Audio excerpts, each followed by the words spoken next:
సీతార్తికి ప్రకటీకృత రామ వైభవ స్ఫూర్తికి దారిత దశముఖ కీర్తికి పురదో మమ పాతు హనుమతో మూర్తి. ఇందిరారమణ గోవింద గోవింద అనాలి. ఎందుకంటే చిన్నపిల్లలు కాదు కొట్టి చెప్పించడానికి, పెద్దవాళ్ళు అయిపోయినారు. కాలక్షేపో న కర్తవ్యం క్షీణమాయుర్దినే దినే యమస్య కరుణా నాస్తి కర్తవ్యం హరికీర్తనం అని చెప్పింది ధర్మశాస్త్రం. చక్కగా 24/7 365 రోజులు ఉద్యోగం చేసే ఎంప్లాయ్ ఎవడైనా ఉన్నాడా? ఒక్క సిఎల్ పెట్టకుండా, ఒక మెడికల్ లీవ్ పెట్టకుండా, ఒక ఈఎల్ పెట్టకుండా అంటే ఒక్కడున్నాడు హోల్ యూనివర్స్లో, యమధర్మరాజు మాత్రమే. ఎంత చక్కగా ఉద్యోగం చేస్తున్నాడు. అటువంటి యమధర్మరాజుకి ఎటువంటి తరతమ భేదాలు లేవు. వీడు మన పార్టీ, వీడు పక్క పార్టీ. పైగా కాలం లక్షణం ఏమిటంటే అందరినీ తనలో కలుపుకొని వెళ్ళటం. మనం ఎంత పిచ్చి మొహాలం అంటే తోసుకుపోయే కారణాలకి ఎదురెళ్ళి హ్యాపీ న్యూ ఇయర్ అని చెబుతాం. అది మనకున్నటువంటి తెలివితేటలు. నువ్వు చెప్పినా చెప్పకపోయినా అది నిన్ను తోసుకుపోతుంది. పైగా పిలిచి తన్నించుకోవడం అంటే ఇదే. ప్రత్యేకించి కలియుగంలో 3 యూనివర్సిటీలు మనకి సీట్ ఇవ్వలేదు, ఒక యూనివర్సిటీ సీట్ ఇచ్చింది. ఇవ్వని యూనివర్సిటీలు ఏమిటి అన్నారు? కృతయుగము, త్రేతాయుగము, ద్వాపరయుగము. పిలిచి సీట్ ఇచ్చిన యూనివర్సిటీ కలియుగం. కలియుగంలో మానవులు తపస్సు, దానము, శౌచము, సత్యము, అహింస ఇవన్నీ కొంచెం కష్టం. అంటే వీళ్ళ దృష్టిలో కష్టం. సహజంగా ఎస్కేపిజం అంటారే, అది కలియుగంలో బాగా ఉంటుంది. అవసరమైతే ఎంత రాత్రైనా 11ంటికైనా స్విగ్గీకి, జొమాటోకో, టమోటాకో ఫోన్ చేసుకొని చక్కగా తెప్పించుకొని తింటాం. కార్తీక మాసం పెందలాళ్ళు లేచి దీపం పెట్టరా అంటే ఇప్పుడు కుదరటం లేదండి అంటాం. అంటే మానవ జీవితానికి ఏం కావాలి అంటే వీలైనంత వరకు కలియుగంలో సత్యాన్ని పాటిస్తూ, ధర్మాన్ని ఆచరిస్తూ, వీలైనంత ఎక్కువగా భగవన్నామం చేస్తూ మానవ జన్మ తరించాలి అని చెప్తారు పెద్దలు. భగవన్నామానికి మించినటువంటి సాధన కలియుగంలో ఇంక దేనికి లేదు. అందుకనే భగవన్నామం పెద్దగా చెయ్యాలట. ఏమండి, ఎందుకు? భగవంతుడికి ఏమన్నా వినికిడి సంబంధమైన వ్యాధి ఉందా? ఉంటే ఆదివారం దూరదర్శన్ వార్తలు చూడొచ్చు కదా 1:15కి. బాబు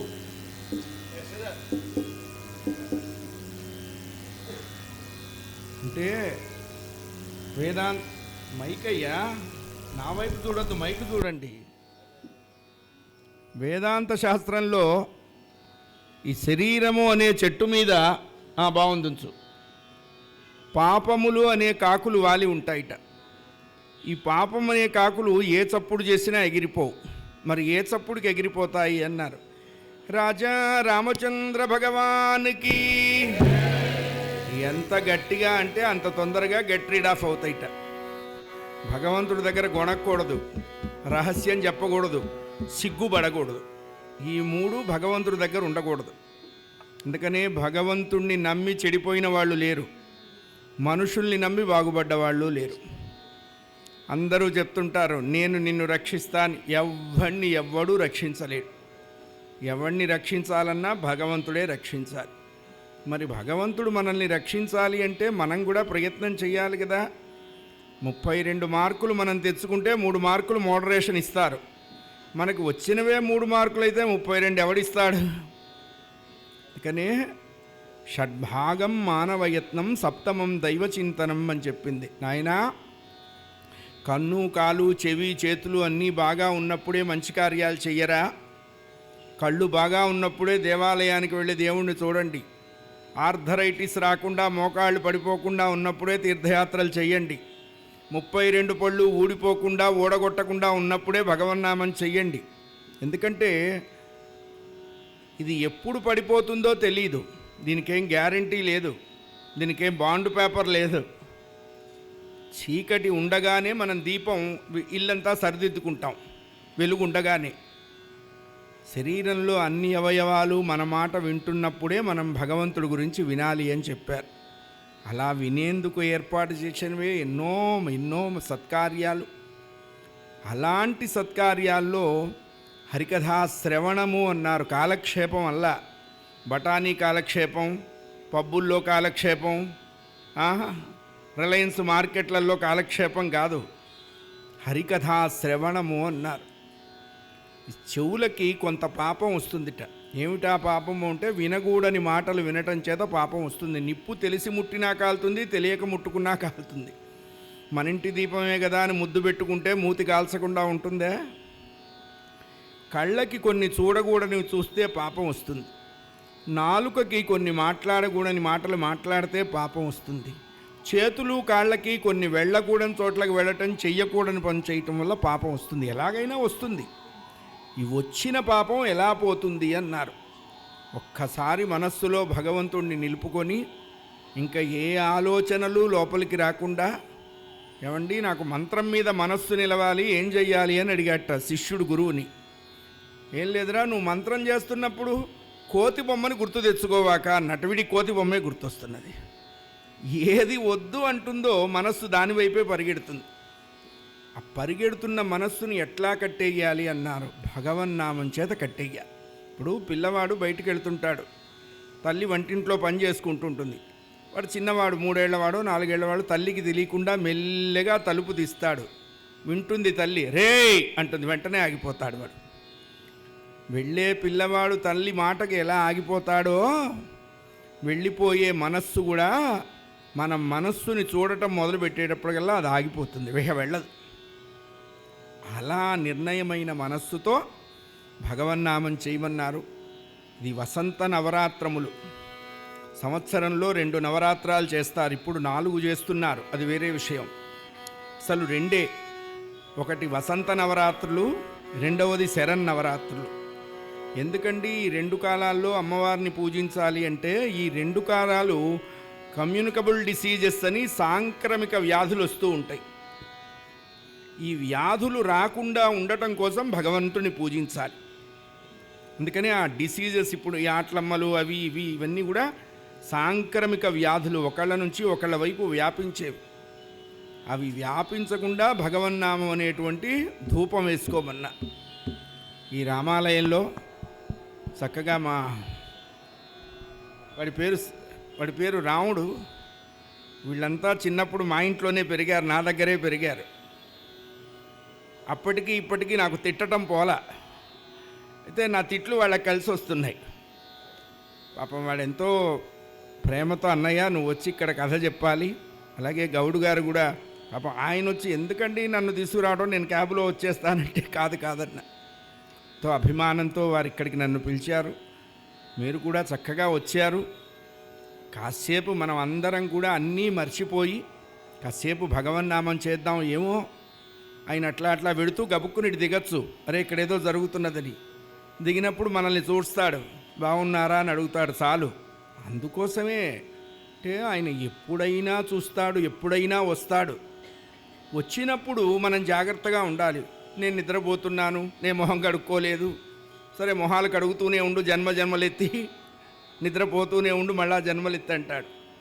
అందుకనే భగవన్నామం కానీ మంచి పని కానీ ఎలా చెయ్యాలి అంటే, ఇంకో క్షణం మనం ఉంటామో ఉండమో అన్న భయంతో చేయమన్నారు. చెడ్డ పనిని రేపటికి వాయిదా వేయమన్నారు. ఈ పూట నీ మనస్సు మారుస్తాడు భగవంతుడు.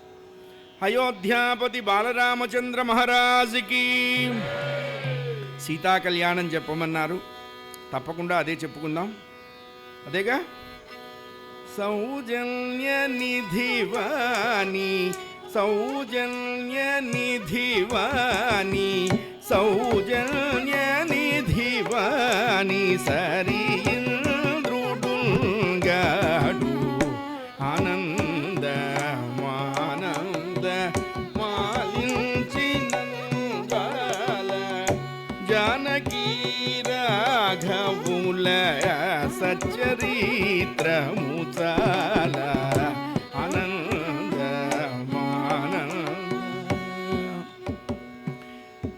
అయోధ్యానగరాన్ని రాజధానిగా చేసుకొని కోసల దేశాన్ని పరిపాలిస్తున్నాడు దశరథుడు. మీకు అనుమానం, ఏమయ్యా ఎన్నిసార్లు వింటాం, మళ్ళా నువ్వు మొదలుపెట్టావు, మాకు తెలియని రామాయణమా అని మీరు అడుగుతారు. తెలిసినా చచ్చినట్టు వినాల్సిందే. ఎందుకు వినాలి? తిన్నన్నమే తినటానికి సిగ్గు లేనప్పుడు, చేస్తున్న సంసారమే చేస్తుండటానికి సిగ్గు లేనప్పుడు రామాయణం వింటే సిగ్గు వస్తుందా?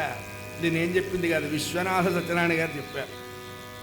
అందుకనే చరితం రఘునాథస్య శతకోటి ప్రవిస్తరం, 100 కోట్లతో రామకథ పరమేశ్వరుడు పార్వతీదేవికి చెప్పాటండి. 100 కోట్లు. అటువంటి అయోధ్యా నగరాన్ని రాజధానిగా చేసుకుని కోసల దేశాన్ని పరిపాలిస్తున్నాడు దశరథుడు అన్న. ఎందుకండి ఆయనకు ఆ పేరు వచ్చింది అన్నారు. ఏం లేదండి, ఎట్ ఏ టైము 10 దిక్కులకి నాన్ స్టాప్గా వితౌట్ బ్రేక్గా రథాన్ని నడుపుతాడు, అందుకని దశరథుడు అన్నారు. అంటే మనకు అనుమానం, మరి ఆయన గిన్నిస్ బుక్లోకి ఎక్కలేదే అని. ఆ దిక్కుమాలిన బుక్ అప్పుడు లేదు కాబట్టి ఎక్కలేదు. అంతేనా? ఆయన ఒక్కడే దశరథుడు కాదు, మనం అందరము దశరథులమే. ప్రతి జీవుడి శరీరంలో 10 రథాలు ఉంటాయి. ఏమిటా 10? జ్ఞానేంద్రియాలు 5, కర్మేంద్రియాలు 5. ఆయన గొప్పతనం ఏమిటన్నారు? వాటిని తన కండిషన్లో ఉంచుకున్నాడు. మనము వాటి కండిషన్లో ఉండటానికి అలవాటు పడ్డాం. చిన్న అడ్జస్ట్మెంట్ అండి, నీళ్లల్లో పడవ, పడవలో నీళ్లు అయిపోలా. అట్టి దశరథుడికి 3 భార్యలు ఉన్నారు. ఆయనకే కాదు మనకు కూడా ఉన్నారు. అబ్బా ఇప్పుడా చెప్పేది? సరే రేపటిలోపు క్లాసిఫైడ్స్లో యాడ్ ఇస్తాం, రాముల వారితో చేసుకుంటాం, కొంపలు అంటుకుపోతాయి. అట్లాంటి పిచ్చి పని చేయకూడదు. వీళ్ళు చేసుకుంటే వచ్చేవాళ్ళు కాదు, జన్మతో వచ్చేవాళ్ళు. సత్వము, రజము, తమము. శుద్ధ సత్వ రూపంలో కౌసల్య, సత్వ రజో రూపంలో సుమిత్ర, సత్వతమో రూపంలో కైక అనేటువంటి 3 భార్యలు ఉన్నారు. చూడండి, పెద్ద ఆవిడ కేవలము సత్వమే, క్రిస్టల్ క్లియర్. రెండో ఆవిడ 50-50, మూడో ఆవిడ 70-30. మనం కాఫీ చికోరీ కలుపుకుంటాం కదా. 3 భార్యలతో 60,000 సంవత్సరాలు రాజ్యం చేశాడండి దశరథుడు. వెనకట్లో అంత లెంతీ లైఫ్ ఉండేది. ఎందుకు ఉండేది అన్నారు? ఎక్కడ పడితే అక్కడ తినరు, ఎప్పుడు పడితే అప్పుడు తినరు, ఎలా పడితే అలా తినరు, కాబట్టి అంత లాంగ్ లైఫ్ ఉంది. ఇప్పుడు మనకి ఎట్లా మిగిలినా 70 మిగిలితే కష్టమే. ఎందుకని 11:30కో 12:30కో ఇప్పుడు ప్రతి రోడ్ల మీద ఈట్ స్ట్రీట్లు వచ్చినాయి. చిన్నప్పుడు మా పెద్దవాళ్ళు ఏంటా బజారు తిండి అనేవాళ్ళు, ఇప్పుడు తిండి బజార్లు వచ్చినాయి. వాడికి ఫోన్ చేస్తాం, వెంటనే వాడు వేడివేడిగా పంపిస్తాడు. మనం ఎంత ఆనందపడతాం, అబ్బా ఎంత వేడిగా ఉందో. వాడేమన్నా మన మేనత్త కొడుక, మేనమామ అల్లుడా? నీ మీద ప్రేమ పొంగి పొరలిపోయి అప్పటికప్పుడు వేడి చేసి వాడు ఏ వారం రోజుల నాడో చేసి ఫ్రిడ్జ్లో పెట్టుంటాడు. ఆ రోజులతో ఎక్స్పైర్ అయిపోతుంది, బయట పారేద్దాం అనుకుంటుండగా నీ ఫోన్ కాల్ ఎడుతుంది. బ్రహ్మాండం అనుకుంటాడు, దాన్ని ఓవెన్లో పెడతాడు, వేడి చేస్తాడు, ప్యాక్ చేసి నీకు ఇస్తాడు. ఎందుకు ఎక్కడ పడితే అక్కడ తినకూడదు అన్నారు. వాడు ఎలా చేశాడో, ఎప్పుడు చేశాడో, చేసినప్పుడు వాడు శరీర స్థితి ఎలా ఉన్నదో, వాడి ఆలోచన ఎలా ఉన్నదో, ఎలాంటి ఆలోచనలతో చేస్తే అలాంటి బుద్ధులే కలుగుతాయి. అందుకే తినకూడదు అని ఎందుకు చెప్పారు అంటే తప్పని కాదు, కొంత లేనిపోని నెగిటివిటీని నువ్వు ఇన్వైట్ చేసుకుంటావు. అందుకే అన్నం తినేటప్పుడు, జపం చేసేటప్పుడు భగవన్నామం చేస్తూ భోంచెయ్యాలి అని చెప్పారు. 60,000 సంవత్సరాలు రాజ్యం చేశాడు, కేవలము సత్యాన్ని ధర్మాన్ని పాటిస్తూ. ఆ వంశానికి చాలా పేర్లు ఉన్నాయి. సూర్యవంశము, రఘువంశము, ఇక్ష్వాకు వంశము, ఇనవంశము అంటారు. ఎక్కడ నుంచి ప్రారంభమైంది ఈ వంశము అంటే శ్రీ మహావిష్ణువుతోనే మొదలైంది సూర్యవంశం. శ్రీ మహావిష్ణువు నుండి బ్రహ్మ, బ్రహ్మ నుండి మరీచి, మరీచికి కశ్యపుడు, కశ్యపునికి వివస్వంతుడు, వివస్వంతునికి వైవస్వతుడు, వైవస్వతునికి ఇక్ష్వాకు, ఇక్ష్వాకుకు కుక్షి, కుక్షికి వికుక్షి, వికుక్షికి బాణుడు, బాణుడికి అనరణ్యుడు, అనరణ్యునికి పృథువు, పృథువుకి త్రిశంకుడు, త్రిశంకునికి దుందుమారుడు, దుందుమారునికి యవనాశ్వుడు, యవనాశ్వునికి మాంధాత, మాంధాతకు సుసంధి, సుసంధికి ధ్రువసంధి, ధ్రువసంధికి భరతుడు, భరతునకు అసితుడు, అసితునకు ఇరువురు భార్యలు, ఒక భార్యకు జన్మించినవాడు సగరుడు, సగరునకు ఇరువురు భార్యలు, ఒక భార్యకు జన్మించినవాడు అసమంజసుడు, అసమంజసునికి అంశుమంతుడు, అంశుమంతునికి దిలీపుడు, దిలీపునికి భగీరథుడు, భగీరథునికి కకుత్సుడు, కకుత్సునికి రఘు, రఘువుకి కల్మాషపాదుడు, కల్మాషపాదునికి శంకరుడు, శంకరునికి సుదర్శనుడు, సుదర్శనుడికి అగ్నివర్ణుడు, అగ్నివర్ణునికి శీఘ్రకుడు, శీఘ్రకునికి మరువు, మరువుకి ప్రశుశ్రుకుడు, ప్రశుశ్రుకునికి అంబరీషుడు, అంబరీషునికి నహుషుడు, నహుషునికి యయాతి, యయాతికి నాభాగు, నాభాగుకు అజుడు, అజునికి దశరథుడు, దశరథునికి రామ, భరత, లక్ష్మణ, శత్రు, సూదనులు. ఇది సూర్యవంశం. ఆ వంశంలో వాళ్ళ పుణ్యమంతా పండితే ఆ పంట దశరథుడి కాలంలో చేతికొచ్చింది. అంతే. మనం విత్తనం వేస్తాం, పండు ఎవడో తింటాడు. పుణ్యమైనా పాపమైనా అంతే. 60,000 సంవత్సరాలు రాజ్యం చేశాడు. దేనికి లోపం లేదు. భగవంతుడు మనం అనుకున్నవన్నీ మనకిస్తే వాడిని మర్చిపోయే ప్రమాదం ఉంది. అందుకనే అందరికీ అన్నీ ఇవ్వడు. ఎక్కడో అంత పెట్టి నొక్కుతాడు. ఎవరినన్నా అడగండి, ఏమండి బాగున్నారా? అంతా బాగానే ఉన్నామండి. కొడుకు అమెరికాలో ఉన్నాడు, కూతురు ఆస్ట్రేలియాలో ఉన్నాడు, మనవాళ్ళు ఇంగ్లాండ్లో ఉన్నారు, మనవరాలు జర్మనీలో ఉంది. కానీ ఏంటి కానీ పడుకుంటే నిద్ర పట్టి చావట్లేదండి. చాలు. ఐశ్వర్యం అంటే ఏంటన్నారు? తినంగానే అరిగిపోవటం, పడుకోగానే నిద్ర పట్టడం. ఇదే ఐశ్వర్యం. ఇంతకంటే ఇంకేం అక్కర్లా. ఎంత వాడికైనా ఏదో ఒకంత చింత ఉంటుంది. ఫుల్ ప్లెడ్జెడ్గా 100కి 100% నేను సుఖంగా ఉన్నాను ఎవ్వడూ లేడు. ఎవడి ఏడుపు వాడిది, ఎవడి శృతిలో వాడు ఏడుస్తాడు, ఎవరి గోడ వాడిదిలాగా. దశరథుడికి ఏమిటండి ఇబ్బంది? పిల్లలు లేరు. మనకు అనుమానం. ఏ కథ చూసినా వెనక పిల్లలు లేరో పిల్లలు లేరో పిల్లలు లేరో అని ఏడ్చేవాళ్ళు. నిజమే. వెనకట్లో పిల్లలు పుట్టడానికి ఏడవాల్సి వచ్చేది, ఇప్పుడు ఆపటానికి ఏడవాల్సి వస్తున్నది. ఎందుకు అన్నారు? సంతానం 7 రకాలు అని చెప్పింది భాగవతం. కారణజన్మ సంతానము, కామజన్మ సంతానము, కర్మజన్మ సంతానము, మిత్ర సంతానము, ఉపేక్ష సంతానము, శత్రు సంతానము, సేవకా సంతానము అని. ఇందులో పనికొచ్చేవాళ్ళు ఎవరు అన్నారు? 1, 7 పనికొస్తారు అన్నారు. మిగతా వాళ్ళు అన్నారు సెన్సస్ కమిషన్కి పనికొస్తారు అన్నారు. జనాభా లెక్క, జనార్దనుడి లెక్క. మొదటిది 7ది కలగటం కష్టమండి. మిగతా 5 ఆపటం కష్టం. పిల్లలు లేరు దశరథుడికి. చాలా బాధపడ్డాడు. పిల్లలు ఎందుకు ఉండాలి అంటే, మన ఆస్తులు పంచుకోవడానికి పిల్లలు అక్కర్లా, మన ఐశ్వర్యం పంచుకోవడానికి పిల్లలు అక్కర్లా. మనం బ్రతికున్నంతకాలం మన ఇంటికి వచ్చిన వాడికి గుప్పెడు అన్నం పెట్టి ఒక గ్లాసు మంచినీళ్ళు ఇచ్చాం. మనం వెళ్ళిపోయిన తర్వాత దాన్ని కంటిన్యూ చేయడానికి పిల్లలు ఉండాలి. అంతే. అందుకే సంతానం ఉండాలి. ఆ సంతానం లేరని చాలా బాధపడ్డారు. వశిష్ఠుల వారి దగ్గరికి వెళ్ళి, అయ్యా మా వంశంలో నాకు ఒక్కడికే పిల్లలు లేరు, ఇంకంతకంటే దౌర్భాగ్యం ఏమన్నా ఉందా? చివరికి సూర్యవంశం దశరథుడి వల్ల ఆగిపోయింది అనేటువంటి అపనింద నా నెత్తిని వేసుకొని చావాల్సి వస్తున్నది. నాకు పిల్లలు పుడితే యోగం లేదా, అసలు పుట్టరా అని అడిగాడు. నీకు తప్పకుండా పుడతారా ఆయన చెప్పాడు. దశరథుడు అన్నాడు, మరి మా ఇంటి పురోహితుడు కాబట్టి నాకు ఫేవర్గానే జవాబు చెప్తారు, నెగిటివ్గా చెప్తే నేను వేరే పురోహితుడికి అడ్వర్టైజ్మెంట్ ఇస్తా. నాకు పిల్లలు పుట్టరు అన్నందుకు నాకు కొన్ని అనుమానాలు ఉన్నాయి అన్నాడండి. ఏమిటా అనుమానాలు అన్నాడు వశిష్ఠుడు. చూడండి, మనకి ఇంగ్లీష్లో సామెత ఉంది, possibles are always possibles, impossibles are always impossibles. జరిగేవి ఎప్పటికైనా జరుగుతాయి, జరగనిది ఎప్పటికీ జరగదు. దశరథుడు చెప్పేవన్నీ జరగనివి. ఇది ఎట్లా జరుగుతుంది? ఏమిటది? ఎండమావుల నీటి నుండి, అయ్యా కాస్త జాగ్రత్తగా వినాలి గురువు గారు. ఎట్లు సల్వతెమ్మెర ఏపించి తీర్చుదప్పి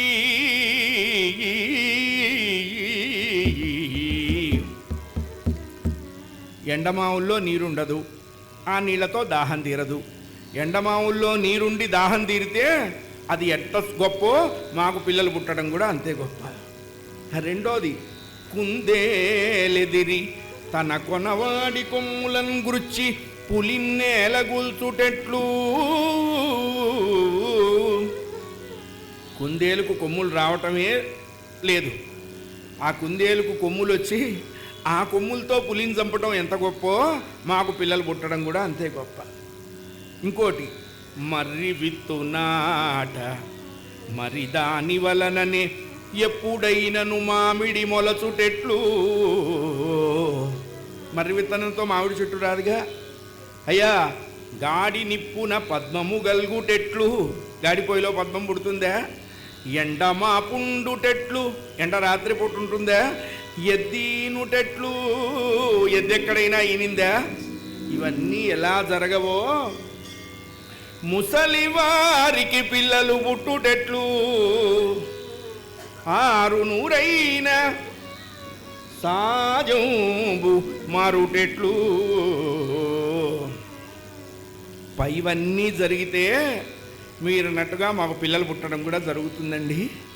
అది జరగదు, ఇది జరగదు, అందుకని ఏడుస్తున్నాను, మీరేమన్నా జరుగుతుందన్నారు, ఇది ఎట్లా సంభవం అన్నాడు. అసలు ఈ మాటలకి వశిష్ఠుడికి నవ్వు వచ్చింది. నిజమేరా, దేహం ఉన్నదే సందేహాల కోసం. సందేహాలు ఉన్నంతగా సమాధానాలు ఉండవు. 100 అనుమానాలుంటే ఒక్క జవాబే ఉంటుంది. చూడండి, వెనకట్లో మంచి డాక్టర్ అనుకోండి, వాడు అప్పుడు 10 రూపాయలే ఫీజు తీసుకునేవాడు. వాడు చక్కగా చదువుకొని పాస్ అయినవాడు, కరోనా బ్యాచ్ పాస్ కాదు. ఆ డాక్టర్ దగ్గరికి వెళ్తాం, ఏంటి నీ కంప్లైంట్ అంటాడు. కళ్ళు మంట, ఇంకా కాళ్ళు మంట, ఇంకా కడుపు మంట, ఇంకా అసలు ఇన్ని మంటలు ఎందుకు వచ్చినాయిరా అని అడుగుతాడు. ఏం లేదండి, మా పక్కవాడు 4 గుంటలు కొన్నాడు, అప్పటి నుంచి మంట వస్తాడు. ఇన్ని మంటలకి ఒక్కటే టాబ్లెట్ ఇస్తాడు డాక్టరు. వాడికి బావమరిదికి మెడికల్ షాప్ ఉంటే 60-70 అయినా ఇస్తాడు, అది వేరే సంగతి, మనకు అనవసరం. ఇప్పుడు మహామాఫియాల్లో మెడికల్ మాఫియా కూడా ఒకటి. విద్య, వైద్యం, వైద్య రంగం, చిత్రరంగం ప్రపంచాన్ని సర్వభ్రష్టం చేస్తూ ఉన్నాయి. అయ్యా వశిష్ఠుడు చెప్పాడు, దశరథ కర్మ ఎవరిని విడిచిపెట్టదురా. 1000 ఆవులు 1000 దూడలు ఉంటాయి. దూడ పలుపుతాడు విప్పుతాం, ప్రతి దూడ వెళ్ళి దాని తల్లి దగ్గరే ఆగుతుంది, ఇంకో ఆవు దగ్గర ఆగదు. కర్మ కూడా అంతే. ఎవడు చేసుకున్నది వాడు అనుభవించాల్సిందే. వండుకున్న అన్నం తినలేకపోవచ్చు, చేసుకున్న కర్మ అనుభవించక తప్పదు. నేను Vande Bharat కొన్నానండి ticket, executive class కొన్నాను, మీల్స్కి కూడా ఆర్డర్ ఇచ్చాను, కానీ నేను వెళ్ళలేదు. నువ్వు వెళ్ళినా వెళ్ళకపోయినా టైముకు వందే భారత్ వెళ్ళిపోతుంది. ఈ వైలెన్ మైక్ చూడండి బాబు,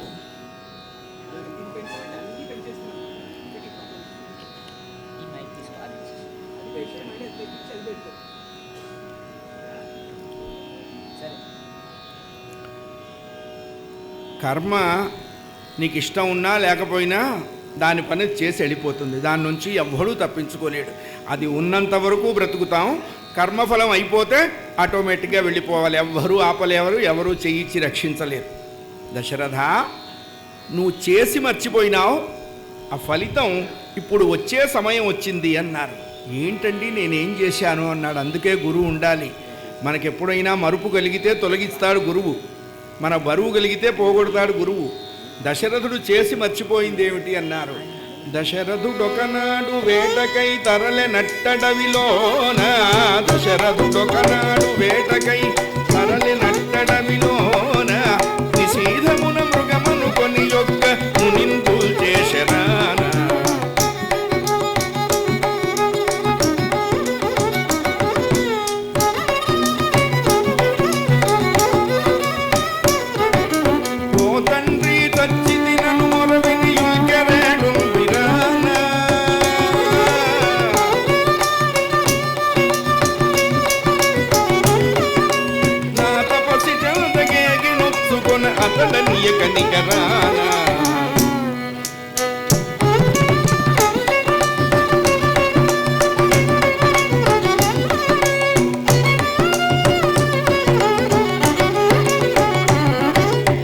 వయస్సులో ఉన్నప్పుడు వేటకెళ్ళాడు దశరథుడు, చాలా జంతువుల్ని వేటాడాడు. దశరథుడికి మాత్రమే తెలిసిన విద్య శబ్దభేది. అంటే ఏమిటా విద్య గొప్పతనం అన్నారు. వస్తువుని చూడకుండా శబ్దం విని ఆ వైపుకు బాణం వేసి ఆ వస్తువుని భేదించడం. అందుకే కొన్ని విద్యలు వస్తే ప్రమాదం, కొన్ని రాకపోతే ప్రమాదం. దశరథుడికి మాత్రమే వచ్చు. చూడండి, అంతకు ముందు కానీ ఆ తర్వాత కానీ దాని జోలికి ఎవరూ వెళ్ళల. విల్లు ఎక్కుపెట్టి బాణం సారించి ఏదైనా శబ్దం వస్తే ఆ వైపుకు వేద్దామని చాలా శ్రద్ధగా చెవులు రిక్కించి వింటున్నాడు దశరథుడు. చాలాసేపు అయిన తర్వాత ఒక చెరువు దగ్గర బూడ బూడ బూడ బూడ బూడ బూడ బూడ బూడ బూడ బూడ బూడ బూడ ఏనుగు నీళ్లు తాగుతున్న శబ్దం వినిపించింది. నిజంగానే మన చెవులే మనల్ని మోసం చేస్తాయి, మన కళ్ళు మనల్ని మోసం చేస్తాయి. ఇంద్రియాలు ఎంత తొందరగా మనల్ని మోసం చేయాలో అంత తొందరగా మోసం చేస్తూ ఉంటాయి. అందుకనే ఎప్పటికప్పుడు మనల్ని మనం చూసుకుంటూ ఉండాలి. ఏనుగు నీళ్లు తాగుతున్నది అనుకున్నాడు, బాణం వేశాడు. ఏనుగు అరుస్తుంది అనుకున్నాడు, ఏనుగు అరవలేదు. ఓ తండ్రి హరి, తండ్రి అనేటువంటి కేక వినపడేటప్పటికల్లా ఉలిక్కి పడ్డాడు దశరథుడు. శరీరం అంతా కూడా చెమటలు గమ్మింది. గబగబా బాణాలు విల్లు అక్కడ పెట్టి పరిగెత్తుకుంటూ చెరువు దగ్గరికి వెళితే ఒక భయంకరమైన దృశ్యం దశరథుడి హృదయాన్ని పిండి పారేసిందండి. 11 ఏళ్ళు కూడా లేవు, ఒక పసిపిల్లవాడు నీళ్లల్లో కుండతో నీళ్లు ముంచుతుంటే దశరథుడు వదిలిన బాణం వెళ్ళి ఆ పిల్లవాడి గుండెల్లో దిగబడి వెచ్చటి నెత్తురు చిమ్ముతూ ఉన్నది. ఆ పసివాడు కుండతో సహా నీళ్లల్లోకి జారిపోతూ ఉన్నాడండి. గబుక్కున వెళ్ళి ఆ పిల్లవాడిని పొదివి పట్టుకున్నాడు దశరథుడు. ఇది తప్పు అందరం చేస్తాం, పాపం అందరం చేస్తాం, అందరికీ అజ్ఞానం ఉంటుంది, ఎవ్వరూ క్రిస్టల్ క్లియర్ కాదు. చేసిన పాపాన్ని ఒప్పుకోవాలి, చేసిన తప్పుని సరిదిద్దుకోవాలి. రెండోసారి జీవితంలో ఆ పాపం వైపు అడుగు వెయ్యకూడదు. అప్పుడే భగవంతుడు అనుగ్రహిస్తాడు. ఆ పిల్లవాడిని పొదివి పట్టుకున్నాడు. అందుకనే ఎందుకు రామాయణం వినాలి అన్నారు. నువ్వెలా ఉన్నావో నీకు తెలుస్తుంది, నువ్వు ఎలా ఉండాలో నీకు తెలుస్తుంది. ఎలా ఉండాలో చెప్తుంది రామాయణం, ఎలా ఉండకూడదో చెప్తుంది భారతం, ఎలా ఉంటే మోక్షం కలుగుతుందో చెప్పింది భాగవతం. అయ్యా, పిల్లవాడిని ఇట్లా పొదివి పట్టుకున్నాడు. పిల్లవాడు కళ్ళు బలవంతంగా తెరిచాడు. ఎదురుగా మహారాజు. ఆ పిల్లవాడి చేతిలో కుండతో నీళ్లు సగం మునిగి ఉన్నాయి. ఆ పిల్లవాడు ఒక వెర్రి నవ్వు నవ్వాడు దశరథుడిని చూసి. దశరథుడు సిగ్గుతో చచ్చిపోయినాడండి. నాయనా, నన్ను క్షమించరా, నువ్వనుకొని నేను బాణం వేయలేదురా, ఏనుగు నీళ్లు తాగుతున్నదనుకున్నాను, నీకు తగిలింది, నన్ను క్షమించు నాన్నా. పొరపాటుగా జరిగిన ఈ పాపం నేను ఎలా దిద్దుకోగలను అని ఏడుస్తున్నాడండి దశరథుడు. అది గొప్పతనం. ఏదో కొట్టానులే, చచ్చాడు, అయిపోయింది, నాకేమని వెళ్ళిపోలా. నాకేమని వెళ్ళిపోతే ఆ ఇంట్లో పరమాత్మ పుడతాడా? ఏమండి, ఆ ఇంట్లో పరమాత్మ ఎందుకు పుడతాడు? ఏదో పనికిమాల రాళ్ళు పుడతాయి కానీ వజ్రం ఎక్కడ పుడుతుంది? ఆ పిల్లవాడు ఒక మాట అన్నాడండి, అది వాడి సంస్కారం. మహారాజా, ఇక్కడికి రావటం నా తప్పు కాదయ్యా, నన్ను కొట్టటము నీ తప్పు కాదు అన్నాడు. ఎందుకు? తలబడే చోటికి కాళ్ళు లాక్కెడతాయి, అంతే లెక్క. ఆయుర్దాయం ఉన్నంత వరకు రోడ్డు మీద ఉన్నా వాడిని ఏం చేయలేరు. వాడిని గుద్దాలని వచ్చిన లారీ పక్కనున్న కరెంటు స్తంభాన్ని గుద్దుతుంది. ఆయుర్దాయం లేదనుకోండి, ఇంట్లో పడుకుంటే ఫ్యాన్ ఎత్తినబడి చచ్చి ఊరుకుంటాడు. ఏమైంది అక్కడ? అకౌంట్ సెటిల్ అయిపోయింది. అక్కడ అకౌంట్ సెటిల్ కాల, క్యారీ డౌన్ టు నెక్స్ట్ ఇయర్కి వచ్చింది. అందుకనే ప్రాణం పోతున్నందుకు నాకు బాధ లేదయ్యా, కానీ దప్పిగొంటిమి నీరు ద్రవ గదెమ్ము తనయుడని ముది తల్లిదండ్రులనగా. ఇక్కడికి కొంచెం దూరంలో నాకు జన్మనిచ్చిన మా అమ్మా నాన్న ఉన్నారు. వాళ్ళు పుట్టు గుడ్డి వాళ్ళు, వాళ్ళకి కళ్ళు లేవు. నా కళ్ళని వాళ్ళ కాళ్ళల్లో పెట్టి నడిపిస్తున్నానయ్యా. వాళ్ళకి దాహానికి గొడుగై, వానకి తోడై, చలికి నీడై నా తల్లిదండ్రుల్ని చాలా భక్తితో సేవిస్తున్నాను మహారాజా. ఇంకా వాళ్ళని సేవించలేకపోతున్నందుకు నేను ఏడుస్తున్నా కానీ చచ్చిపోతున్నందుకు ఏడవట్లేదు అన్నాడండి. ఇది ఆ పిల్లవాడి సంస్కారం. మనకి ప్రత్యక్ష దేవతలు ఎవరు అంటే మనకి జన్మనిచ్చిన తల్లిదండ్రులే మనకి దేవతలు. తల్లిదండ్రులకి గుళ్ళు కట్టించక్కర్లా, కట్టించిన గుళ్ళ ముందు వాళ్ళని కూర్చోబెట్టకుండా ఉంటే చాలు. 9 నెలలు తాను చచ్చి మనకి జన్మనిస్తుంది తల్లి. చిన్నప్పుడు మనం గుళ్ళోకి వెడితే దేవుడు కనపడ్డు, అందరూ క్రౌడ్ ఎక్కువగా ఉంటుంది. మనం పక్కన నాన్న ఉంటే వాడిని గోకుతాం. ఏమిట్రా అంటాడు. నాన్న నాకు దేవుడి విగ్రహం కనపడటం లేదు అని ఏడుస్తాం. వెంటనే వాడు మనల్ని వాడి భుజం మీద ఎక్కించుకొని కూర్చోబెట్టుకొని దేవుణ్ణి చూపిస్తాడు. అప్పటికి మనకి తెలిస్తావదు మనం కూర్చున్నదే భగవంతుడి భుజాల మీద. లోకంలో తల్లిదండ్రుల కంటే ప్రత్యేక దేవతలు ఎవ్వరూ లేరు. మీరు కాశీ వెళ్ళి విశ్వేశ్వరుడికి అభిషేకం చేయకపోయినా నష్టం లేదు. శనివారం వెంకటేశ్వర స్వామి హుండీలో డబ్బు లేకపోయినా నష్టం లేదు. సంవత్సరానికి ఒకసారి సత్యనారాయణ వ్రతం చేయకపోయినా ఆయనేం ఫీల్ అవ్వడు. జన్మనిచ్చిన మన తల్లిదండ్రుల్ని మనం సేవించకపోతేనే భగవంతుడు దుఃఖపడతాడు. ఇంత పాపిష్టివాడు నా అండర్ గోయింగ్లో ఎలా పుట్టాడు రా అని. కానీ జనని తల్లిదండ్రుల కంటే వేరే దైవం లేదు. వాళ్ళు బ్రతికి ఉన్నప్పుడే వాళ్ళని గౌరవించాలి, వాళ్ళని ప్రేమించాలి. వాళ్ళు చచ్చిపోయిన తర్వాత చారడేసి గారెలు 3-4 వేటలు పెడితే లాభంలే. వాళ్ళు బతికుండగా అన్నం పెట్టకుండా చచ్చిపోయిన తర్వాత ఒలుకుల్లో పాడావు ఎందుకండి తగలైనా. మనం బ్రతికుండగా మన తల్లిదండ్రులు అనాథాశ్రమాల్లో ఉన్నారు అంటే మనం చచ్చిన వాళ్ళతో సమానం, అంతే, అనుమానం లేదు. వెనకట్లో అనాథాశ్రమాలు తల్లిదండ్రులు తెలియని పిల్లలు, డబ్బు లేని పిల్లలు ఉండేవాళ్ళు. ఇప్పుడు ఎన్ఆర్ఐల తల్లిదండ్రులంతా అనాథాశ్రమాల్లోనే చస్తున్నారు. ఏం కర్మండి. వాడికి అమెరికాలో 50 లక్షల BMW ఉంటే లాభం ఏంటి? అమ్మా నాన్న అనాథాశ్రమంలో ఉంటే ఎందుకండి వాడి డబ్బు తగలైనా, వాడి ఐశ్వర్యం తగలైనా. ఇవాళ మనం వాళ్ళని అక్కడ ఉంచితే రేపు మన పిల్లలు మనల్ని అక్కడ ఉంచుతారు. బాబు 420 అయితే బేటా 210 హో జాయేగా, క్యా ఫర్క్ హై ఇస్మే. అందుకనే తల్లిదండ్రుల్ని ఎప్పుడూ మనం అనవసరంగా దూషించటం, వాళ్ళని ద్వేషించటం.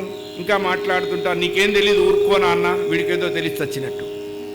వాడికి తెలియదురా, వీడికి తెలుసుట. నిజమే, ఇంత పాపిష్టి వాడు పుడతాడని వాడికి తెలియదుగా. కానీ తల్లిదండ్రుల మీద దయలేని పుత్రుండు పుట్టనేమి వాడు గిట్టనేమి, పుట్టలోని చెదలు పుట్టవా గిట్టవా విశ్వదాభిరామ వినురవేమా. మానవ జీవితానికి సార్థకత జన్మనిచ్చిన తల్లిదండ్రుల్ని చివరి వరకు మన దగ్గరే ఉంచుకొని సేవించటం. చాలామంది పిల్లలు అంటుంటారు, మా అమ్మ నాన్న నా దగ్గర ఉన్నారండి. నేను పిచ్చి మాట. వీడు పుట్టకముందు ఎక్కడున్నారు వాళ్ళు? కొంపల్లి అడ్ రోడ్లో ఉన్నారా? ఎల్బీ నగర్ చౌరస్తాలో ఉన్నారా? మా అమ్మా నాన్న నా దగ్గర ఉన్నారని చెప్పకూడదు, నేను మా అమ్మా నాన్న దగ్గర ఉన్నానని చెప్పాలి. అది లక్షణం. అందుకనే తల్లిదండ్రుల కంటే వేరే దైవం లేదు లోకంలో. అట్లాంటి తల్లిదండ్రుల్ని సేవించలేకపోతున్నానని నేను ఏడుస్తున్నానయ్యా. మా తల్లిదండ్రులు నన్ను మంచినీళ్ళు తెచ్చియమన్నారు. నేను ఇక్కడికి వచ్చాను, కుండ ముంచాను. ఇక్కడికి రావటం నా తప్పు కాదు. కుండ శబ్దం ఏనుగు నీళ్లు తాగుతున్నదని అనుకోవటము నీ తప్పు కాదు. ఎందుకంటే నా జీవితం ఇక్కడ సమాప్తి అయిపోవాలి. దానికి నువ్వు కారణం కాదు, నేను కారణం కాదురా. కాకపోతే తప్పక ఈ వార్త దాచి నల్గన్న తాపసులకు వేగతగ తీర్చి పొమ్మ. దూరంగా చెట్టు కింద మా నాన్న అమ్మ నేను మంచినీళ్ళు తెస్తాను ఎదురు చూస్తున్నారయ్యా. వాళ్ళకి కాసిన మంచినీళ్ళు ఇచ్చి పుణ్యం కట్టుకో. నా సంగతి చెప్పొద్దు. వాళ్ళు అడిగితే చెప్పు, అడగకపోతే చెప్పవాక అంటూ ఆ పిల్లవాడు మంచినీళ్ల కుండ ఆయనకి ఇచ్చేసి ప్రాణం వదిలేశాడు. రాజా రామచంద్ర భగవానికి. దశరథుడు కదిలిపోయినాడండి. నిష్కారణంగా పసిపిల్లవాడి ప్రాణం తీశానే. ఎవరా పిల్లవాడు అన్నారు. శ్రవణ కుమారుడు అని చెప్పారు. చిన్నప్పుడు మనకి నాన్ డీటెయిల్స్లో ఉండేవి. శ్రవణ కుమారుడు, ధ్రువుడు, అంబరీషుడు, వివేకానందుడు, రాణి రుద్రమదేవి, ఝాన్సీ లక్ష్మీబాయి ఇవన్నీ ఉండేవి. ఇప్పుడు అదేం లేదు. Johnny what papa eating sugar no pop. వాడికి 3 ఏళ్లకు అబద్ధాలు ట్రైనింగ్ మొదలవుతుంది. వాడు 60 ఏళ్ళు వచ్చేటప్పటికల్లా 1 కోటి అబద్ధాల వ్రతం చేస్తాడు ఇక్కడే. కానీ పిల్లలు చెడిపోయినా బాగుపడ్డా తల్లిదండ్రుల పాత్ర బాగా ఉంటుంది. మనం హెల్దీ ఎన్విరాన్మెంట్ అని, పర్సనాలిటీ డెవలప్మెంట్ కోర్సులని పరుసు ఖర్చు అయిపోతుంది. పర్సనాలిటీ డెవలప్ అవ్వదు, చావదు. అసలు అంటూ ఉంటేగా అవ్వటానికి. పర్సనాలిటీ ఎప్పుడు డెవలప్ అవుతుంది? ఏ ఇంట్లో తల్లిదండ్రులు ఆ పిల్లవాడికి రామాయణం చెప్తుంటారో, భారతం చెప్తుంటారో, భాగవతం చెప్తుంటారో, శివాజీ గురించి చెప్తారో, వివేకానందుడి గురించి చెప్తారో, శంకరాచార్య స్వామి గురించి చెప్తారో, అప్పుడే వారి పర్సనాలిటీ డెవలప్ అవుతుంది. ఇప్పుడు తల్లులకి ఆ తీరిక లేదు. మొగిలి రేకులు, విస్తరాకులు, అమ్మాయి కాపురం, గార్గోపురం, మాంగళ్యానికి మరో ముడి, వంటలక్క, మార్గశిర పిండం, కార్తీక దీపం, మొగుడు ఇంకా ఎన్నాళ్ళు. ఈ సీరియళ్ళు, దిక్కుమాల సీరియళ్ళు నాశనంగాను. అవి కూడా సోమవారం నుండి శుక్రవారం వరకు. ఆ శుక్రవారం లాస్ట్ ఎండింగ్ అనమాట. అప్పుడు ఏమిటి అంటే మనసంతా నువ్వే, ఒళ్ళంతా కొవ్వే కాదు, ఆ మనసంతా నువ్వేలో గాయత్రి అత్తగారికి టీలో విషం కలిపి ఇవ్వటానికి మేడం ఎట్లు దిగుతున్నది. ఇక మనకు అనుమానం సోమవారం దాకా ఇచ్చిందా లేదా. ఇస్తే ఎట్లా చచ్చింది వాళ్ళ అత్తగారు. వాళ్ళ అత్తగారు ఎట్లా చస్తే మనకెందుకు, మనం ఎట్లా చచ్చామో ఆలోచించుకోవద్దా. అంటే అజ్ఞానం తొందరగా వెళుతుందండి. జ్ఞానం రావటం కొన్ని లక్షల జన్మలు కావాలి. బొగ్గుని గుర్తుపెట్టుకున్నంత తేలిగ్గా బంగారాన్ని గుర్తుపట్టలేము. అవి మానేస్తే, ఆ కొంపల్లో సీరియళ్ళు మానేస్తే ఆ ఇల్లు బాగుపడుతుంది. ఆ ఇంట్లో ఒక వివేకానందుడు, ఒక రమణ మహర్షి పుట్టే అవకాశం ఉంది. అందుకనే విత్తనం వేసేటప్పుడే మంచి విత్తనం వేయాలి. మంచి విత్తనం వేసేటప్పుడు మంచి నేల కోసం కూడా చూడాలి.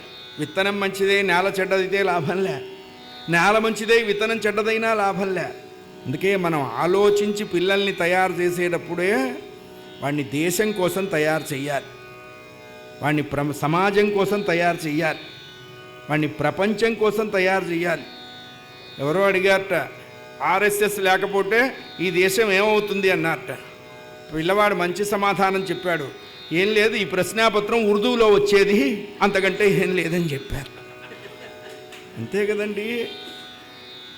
అలాంటి భారతీయ జనజీవన స్రవంతిలో మనం కూడా కలవాలి, మన పిల్లల్ని కలపాలి. అంతే. పిల్లలకి ఆస్తి ఇవ్వకపోతే వాడు ఒక్కడే ఏడుస్తాడు, వాడికి సంస్కారం ఇవ్వకపోతే ఊరంతా ఏడుస్తుంది. అందుకు జాగ్రత్త పడాలి. ఆ పిల్లవాడు నీళ్లకుండ ఇచ్చేశాడు, ప్రాణం వదిలేశాడు. దశరథుడు చాలా బాధపడ్డాడు. ఆ పిల్లవాడి కళేబరాన్ని చెట్టు మీద పెట్టాడండి. ఎందుకు చెట్టు మీద పెట్టాడు అన్నాడు, ఏమన్నా జంతువులు లాక్కబోకుండా. ఆ నీళ్లకుండతో ఈ పిల్లవాడి తల్లిదండ్రుల దగ్గరకు వచ్చారు. ఎవరు నువ్వు అని అడిగారు వాళ్ళు. ఏమండి, వాళ్ళ కళ్ళు లేవన్నారు కదా, ఎలా గుర్తుపట్టారు? రోజు వాళ్ళు వింటున్న అడుగులు, ఇప్పుడు వినపడుతున్న అడుగులలో తేడాని బట్టి చెప్పారండి వచ్చినవాడు మావాడు కాదని. దశరథుడు అన్నాడు, బాబు మంచినీళ్ళు తాగండి అన్నారు. మావాడు కదా, నువ్వెందుకు తెచ్చావని అడిగారు. మీరు తాగితే చెప్తాను అన్నారు. నువ్వు చెప్తే కానీ తాగమన్నారు.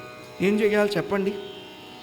జరిగేది ఎలాగూ జరుగుతుందని భయంగా భగవంతుడి మీద భారం వేసి విషయం చెప్పాడు. వాళ్ళు వెంటనే నేల మీద రాలిపోయినారండి. అరటి చెట్టు నరికితే ఎలా పడిపోతుందో అలా పడిపోయినారట. వీడురా నేల ఇట వీని వెటగూలా, ఓరి దుర్మార్గుడా, ఓరి పాపాత్ముడా, ఈ వయస్సులో మాకింత కష్టం కలిగించావా, ఇక మాకెవర్రా దిక్కు, మాకెవర్రా దోవ, ఎవర్రా మమ్మల్ని అన్నం తిన్నావా అని అడుగుతారు, ఇక మాకేదిరా దిక్కు. అందుకనే దుఃఖాలన్నింటిలోకి గొప్ప దుఃఖం ఏమిటి అంటే కడుపును పుట్టిన బిడ్డలు వెళ్ళిపోవటము. మన కళ్ళ ముందు వాళ్ళు వెళ్ళిపోతే ఇంక అంతకంటే దుఃఖం లేదు లోకంలో. ఆ పుత్ర దుఃఖంలో వాళ్ళు కుంగి కుమిలిపోతూ దశరథుణ్ణి దూషించారు, శపించలేదు. ఎందుకంటే ఆ పిల్లవాడు వైశ్య కులానికి చెందిన మునిబాలకుడు. వైశ్యుల్లో తండ్రి క్షత్రియుడు, తల్లి వైశ్యకాంత. ఆ పుట్టిన పిల్లవాడి పేరు శ్రవణ కుమారుడు. రాజుగారిని శపించకూడదు, వాళ్ళ మనస్సులో ఉక్రోషాన్ని వెళ్ళగక్కారు, దుఃఖాన్ని వెళ్ళగక్కారు. మావలను నీవు కూడా పుత్రాయటంతు ప్రాణముల్ విడుతుగాక ఓరోరి బ్రహ్మహుండా. ఈ ముసలితనంలో మేమెట్లా పుత్రా పుత్రా పుత్రా పుత్రా పుత్రా అని ఏడుస్తున్నామో, నీ ముసలితనంలో కూడా నీ పిల్లలు నీ నుండి దూరమైతే కానీ నీకు చావు రాదు అని తిట్టారండి. తిట్టడం ఏమిటి, ప్రాణం వదిలేశారు. వాడు అస్సలు లేచిన వేళ మంచిది కాదు, నిష్కారణంగా 3 ప్రాణాలు తీశాను అని చాలా దుఃఖంతో కుమిలిపోతూ ఆ 3కి అగ్ని సంస్కారం చేశాడు దశరథుడు. అది ఇక్కడ మనం తెలుసుకోవాల్సింది. వదిలేసి రాలా, ఆ 3కి దహన సంస్కారాలు చేశాడండి. చాలా అసలు ఇవాళ వేటకి వెళ్ళకపోయినా బాగుండేది అనుకున్నాడు. వెళ్ళటం మానటం మన చేతిలో ఉందే. ఆల్రెడీ జీవితం అనేటువంటిది రాసి కిందకు వచ్చిన డైరీ లాంటిది. పుస్తకం చదువుకోవటమే కానీ తూచి అనుకోవటం, ఎరేజర్ పెట్టి చెరుపుకోవటం, పేపర్ చించేయడం లేదు, ఉన్నది చదువుకోవటం అంతే. తర్వాత అనుకుంటాం వెళ్ళకపోయినా బాగుండేది, అనవసరంగా వెళ్ళాం. కొంచెం ఆలోచిస్తే వెళ్ళొచ్చో వెళ్ళకూడదో తెలిసిపోతుంది. అంత ఆలోచించంగా అందరూ కకృతిగా అంతారావులేగా గబగబా వెళ్ళిపోతారు. ఆ దెబ్బ తినేటప్పటికల్లా అనుకుంటారు. ఇంటికి వచ్చేశాడు, కాల గమనంలో పడి మర్చిపోయినాడు దశరథుడికి గుర్తులేదు. చూడండి, కాలాన్ని మించిన వైద్యుడు లేడు. అందుకే నిన్న బాగా దుఃఖం ఉంటుంది, నిన్న ఉన్నంత దుఃఖం ఇవాళ ఉండదు. ఇవాళ ఉన్న దుఃఖం రేపు ఉండదు, రేపున్నది వారం తర్వాత ఉండదు, వారం తర్వాత మర్చిపోతాం. ఎవరన్నా కనపడితే ఏడవాలి కాబట్టి ఏడుస్తుంటాం, అంతేగాని ఒరిజినల్గా లేదు. కాలం అన్నిటినీ మర్చిపోయేట్టుగా చేస్తుంది. అందుకు ఉన్నారు కాలము పరమాత్మ కాబట్టి. దశరథుడు మర్చిపోయినాడు, వశిష్ఠుడు గుర్తుపెట్టుకున్నాడు. ఏరా అబ్బాయి, వాళ్ళు ఏమన్నారా అప్పుడు? అదేమన్నా నా ఆటోగ్రాఫ్ స్వీట్ మెమరీసా గుర్తుపెట్టుకోవడానికి గురుగారు? వాళ్ళు ఏదో ఏడుస్తూ తిట్టారు, నేను ఏడుస్తూ విన్నాను. పిల్లలు చావు అన్నారండి. అన్నారండి. కాబట్టి దశరథ, నువ్వు చావటానికైనా పిల్లలు పుట్టాలరా నాయన. అట్లాంటి బ్యాచ్ కలియుగంలో కదా గురువుగారు, ఇప్పుడే పుడతారా అని అడిగారట. వీళ్ళు లోకక్షేమం కోసం పుడతారా, వాళ్ళ అమ్మా నాన్నల్ని కొయ్యటం కోసం పుడతారు. You don't worry, be happy అని చెప్పి దశరథుడి చేత అశ్వమేధ యాగము పుత్రకామేష్టి చేయించాడు. యాగం చేసినటువంటి 4 బ్రాహ్మణులు ఉంటారు. ఆ 4కి 4 దిక్కులు దానం చేసేటండి దశరథుడు. హోత, ఉద్గాత, అధ్వర్యు, వశిష్ఠు అని. అంటే మనం పూజాది కార్యక్రమాలు ఎంత గొప్పగా చేస్తామో దానం కూడా అంత గొప్పగానే చెయ్యాలి. అసలు ఒకళ్ళకి ఇవ్వటం కోసమే భగవంతుడు మనకు ఐశ్వర్యం ఇచ్చాడు, మనం తినటం కోసం కాదు. అసలు లక్ష్మీదేవి భూలోకానికి రావడానికి, ఉద్యోగం చేయడానికి ఇష్టపడలేదు. వాళ్ళంత వేస్ట్ ఫెలోస్ ఇంకోటి లేరండి మానవులు. వాళ్ళు నన్ను మిస్యూజ్ చేస్తారు. I'm not interest to do job at భూలోకం, ప్లీజ్ డోంట్ సే అంటే, no don't say that words Lachu, you please go and do your job sincerely అన్నట్ట. వై షుడ్ ఐ గో అందిట, యూ హ్యావ్ టు గో అన్నట్టు. నేను వెళ్ళాలి అంటే మరి నాకు ఏదన్నా బౌన్సర్లు ఉండాలి కదా, body guards, then only I will go అందిట అమ్మవారు. 4 బౌన్సర్లని పంపిస్తున్నాను అన్నట్టు ఆయన. They will take care about you అన్నట్టు. ఎవరా 4 బౌన్సర్లు అన్నారు? First bouncer IT or ED department, 2వ బౌన్సరు ఫైర్, 3వ బౌన్సరు దొంగలు, 4వ bouncer ICU intensive care unit. ఆ చేరిన వాడికి ఇంకా బాగా డబ్బు ఉంటే ఇంకో సి చేరుతుంది, ఇంటెన్సివ్ క్రిటికల్ కేర్ యూనిట్ అని. ఆ డబ్బు అయిపోయేంత వరకు కేర్గానే ఉంచుతారు. ఫస్ట్ 3 తప్పించుకోవచ్చు. గాజుల అద్దంలో పెట్టేస్తారు. కొన్ని చోట్ల చచ్చినా వైద్యం చెయ్యరు, కొన్ని చోట్ల చచ్చినా వైద్యం చేస్తూ ఉంటారు. అందులో వాళ్ళు గబా అటు ఇటు తిరుగుతూ ఉంటారు. తిరిగినప్పుడల్లా 3000 మందులు రాసేస్తుంటారు. అవి ఎటు పోతున్నాయో తెలియదు. అద్దాల్లోకి మనల్ని రానివ్వరు. ఏమిటి ICU అన్నారు? భగవంతుడు స్టెత్తు యాప్రాన్ వేసుకొచ్చి అక్కడ నిలబడతాట. ICU, but not now, I will see you. ICU, ఇంకా టైం ఉందిరా నిన్ను చూడటానికి, then only I will see you. అందుకని లక్ష్మీదేవిని ఎప్పుడు కూడా ఓ చోట కట్టేయకూడదు, వస్తూ పోతూ ఉండాలట. కట్టలు కుక్కేస్తుంటే ఇనపెట్టిలో ఆవిడ తిట్టిపోస్తుంది. వారి పాపిష్టివాడ, ఇనపెట్టికి AC అయినా పెట్టించి చావు, ఊపిరాటలేదు. అందుకనే ఈ 4 ఏదో ఒకటి మనం ఫేస్ చేయాలి, తప్పదు. అది తప్పించుకోవటం అంటే ఏమిటి అన్నారు? మనం ధర్మంగా, సత్యంగా, న్యాయంగా సంపాదించిన రూపాయిలో ఒక 10 పైసలు మన ఇంటికి వచ్చిన వాడి చేతిలో పెట్టి దండం పెట్టాలి. చాలామంది వెంకటేశ్వర స్వామికి 7 కోట్ల విలువైన వజ్ర కిరీటం చేయించిన భక్తులు అంటారు. ఎన్ని కొంపలు ముంచావో చెప్పమనండి ఆ 7 కోట్లకి. అది చెప్పడు, అది అడగొద్దు, ఆ ఒక్కటి అడగ. భగవంతుడు ఎక్కడుంటాడు అంటే గరుడ పురాణంలో క్లారిటీగా చెప్పాడు. ధర్మంతో సంపాదించినటువంటి డబ్బులో నేనుంటానురా, అధర్మంతో సంపాదించిన డబ్బులో కలిపురుషుడుంటాడు అని చెప్పారు. అందుకనే ఒకళ్ళ వల్ల నేను ఏడవకూడదు అని నువ్వు ఎలా అనుకుంటావో నీ వల్ల కూడా ఒకళ్ళు ఏడవకూడదు. వీలైనంత వరకు ఉపకారం చెయ్యక్కర్లా, మనం ఎవ్వరికీ అపకారం చేయకుండా ఉంటే చాలు. భగవంతుడు మనల్ని అనుగ్రహించడానికి నేషనల్ హైవే నుండి నువ్వు క్రిస్టల్ క్లియర్ క్లీన్ చిట్ ఉందా, ఫస్ట్ నీ అప్లికేషన్ మీదే సిగ్నేచర్ చేస్తాడు ఆయన. ఫస్ట్ టాప్ 10 ప్రియారిటీ నీకే ఇస్తారు. కాబట్టి పరమాత్మ మనల్ని చూడాలి అంటే ఆయన చూచేటువంటి క్వాలిఫికేషన్ మనం పొందాలి. ఎలా పొందుతామన్నారు, ఏం పెద్ద కష్టమేం కాదు. ఉన్నంతలో క్లియర్గా ఉండాలి, క్లీన్గా ఉండాలి, వీలైనంత వరకు సత్యమే చెప్పాలి. సత్యం ఒక్క మాటతో సరిపోతుంది, అబద్ధం 100 అబద్ధాలు ఆడనిస్తుంది. అబద్ధం ఎటువంటిది అన్నారు, అరటి చెట్టు పిలకల్లాంటిది అన్నారు. సత్యానికి ఒక్క మాట చాలు. అందుకనే సత్యం బ్రూయా ప్రియం బ్రూయా. ఆయన సత్యమే చెప్పు, ఆ చెప్పే సత్యం కూడా మంచిగా చెప్పు, ర్యాష్గా చెప్పొద్దు, క్లాస్గా చెప్పు. ఇప్పుడు నన్ను చాలా చోట్ల అడిగారు, నేను చెప్పాను, ఒరే నాయనా ఆదివారం అసలు మాంసం తినకూడదు. ఇదివరకు చిన్నప్పుడు మీ చిన్నప్పుడు ఊళ్ళో ఒక్కటే మిలిటరీ హోటల్ ఉండేది, మిలిటరీ హోటల్ అని పేరు ఉండేది. ఇప్పుడు బజారుకు 100 ఉన్నాయి. కుండ biryani, blue bucket biryani, red bucket biryani, తిన్నవారికి తిన్నంత బిర్యానీ. ఏంటి 90 రూపాయలకే పెడతాడా ఏమండి? వాడు దాంట్లో ఎన్ని కలుపుతున్నాడు? అసలు ఆదివారం అస్సలు తినకూడదు మాంసం. స్త్రీ తైల మధుమాంసాన్ని ఏ త్యజంతి రవేర్దినే నా వ్యాధి శోక దారిద్ర్యం సూర్యలోకం సగచ్చతి అన్నారు. గృహస్థు కూడా ఆదివారం బ్రహ్మచర్య నియమాన్ని పాటించాలి. మద్యం తాగకూడదు, మాంసం తినకూడదు, తలకి నూనె రాసుకోకూడదు.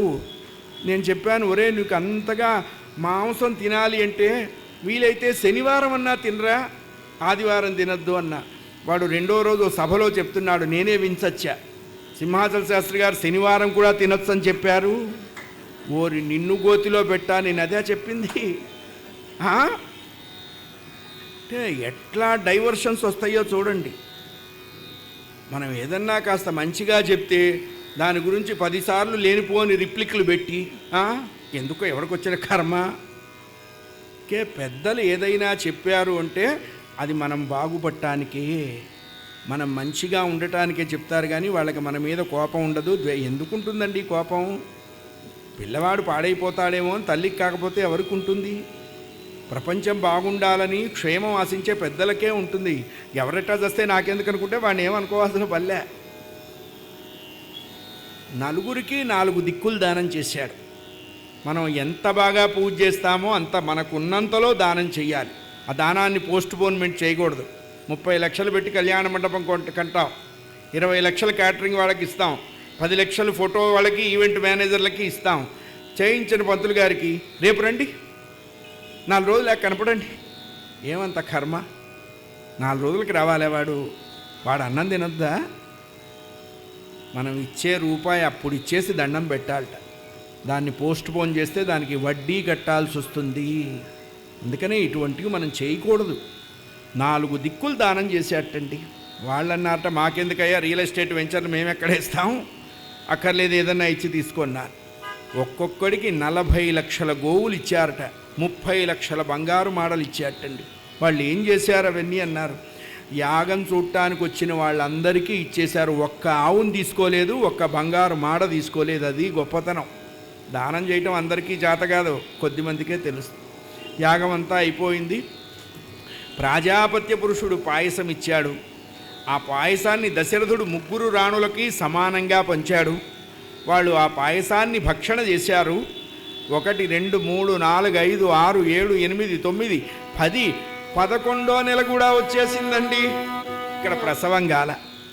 దశరథుడికి అనుమానం, గురువుగారు పుత్రకామేష్టి ఫలించలేదు, నెగిటివిటీ వచ్చింది, పిల్లలు పుట్టలేదు, ఇప్పుడేమన్నా గైనకాలజీ దగ్గరికి వెళదామా, స్కాన్కి వెళదామా అని అడిగాడు. తొందరపడవాకరా, ఆ లోపల ఉన్నవాడు 14 లోకాలకి కన్న తండ్రి. వాడు ఎప్పుడు బయటకు వస్తాడో అప్పుడే వస్తాడు. మనం అనవసర చర్యలు చేయకూడదు. ఇప్పుడు జ్యోతిష్యం ప్రతివాడు చెప్పేయడం మొదలుపెట్టాడు. వాస్తు ప్రతివాడు చెప్పేస్తున్నాడు. ఎవరైనా ఇంట్లోకి వస్తూ అక్కడ ఎందుకు వచ్చావు, అక్కడ బరువు ఉండకూడదు, తీసి వాడిని ఎత్తున పెట్టాలి, అంతే లెక్క. ప్రతివాడు చెప్పడమే. వేదంలో షడంగాలలో జ్యోతిష్యం ఒకటి. వేదం చదువుకున్న వాడికి జ్యోతిష్యం తెలుస్తుంది.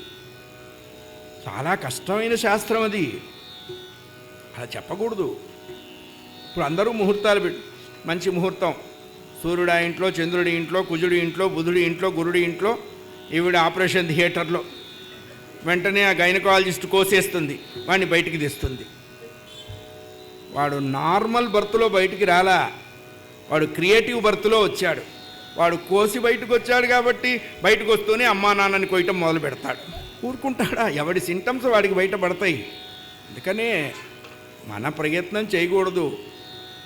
జననంలోనూ మరణంలోనూ భగవంతుడు నిర్దేశాడు, అంతే. ఒక కన్ను తెరుస్తాం, అయిపోయింది.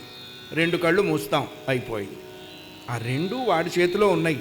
మన ఇండివిజువల్ ఐడియాస్, ఇండిపెండెంటల్ భావాలు वहाँ पर नहीं चलेगा. वो सब कुछ बंद है, पासवर्ड उसकी हाथ में है. वो जो कुछ चाहता है वो भी करता है. हम देखने के लिए लायक है, అంతే. మన చేతిలో లేదు. తతస్య ద్వాదశే మాసే చైత్రే నవమికే తిథౌ. ఎప్పుడు పుట్టారండి రామచంద్రమూర్తి? 24వ మహాయుగంలో పుట్టారు. అంటే ఇప్పుడు నడుస్తున్నది 28వ మహాయుగం. అంటే సుమారుగా 1,86,49,000 సంవత్సరాల వెనక రామచంద్రమూర్తి పుట్టారు. ఇంకా మళ్ళా రాముడు పుట్టడు, రాముడు ఒక్కసారే పుడతాడు. 24వ మహాయుగంలో త్రేతాయుగం అంతా అయిపోయి 30,000 మిగిలి ఉండగా రామచంద్రమూర్తి పుట్టారు. లాస్ట్ బెల్ట్లో పుట్టారు. రాముడు పుట్టేటప్పటికి త్రేతాయుగం అయిపోయింది, 30,000 మాత్రమే ఉంది. విళంబినామ సంవత్సరం, ఉత్తరాయణం, వసంత ఋతువు, చైత్రమాసం, శుక్లపక్షం, బుధవారం, పునర్వసు నక్షత్రం, 4వ పాదం, నవమి తిథి రోజు రామచంద్రమూర్తి పుట్టారు. అది 2 తిథులు మనం వద్దన్నా ఉంటారు. అబ్బాయి మాకొద్దండి, ఇదివరకు గోడల మీద ఓ స్త్రీ రేపురా అని రాసేవాళ్ళు. అట్లాగే 2 తిథులు వద్దన్నా అంట. ఆ వద్దన్న తిథులు ఏమిటన్నారు? ఒకటి అష్టమి, రెండవది నవమి. ఇవి 2 పైకి వెళ్ళినాయిట.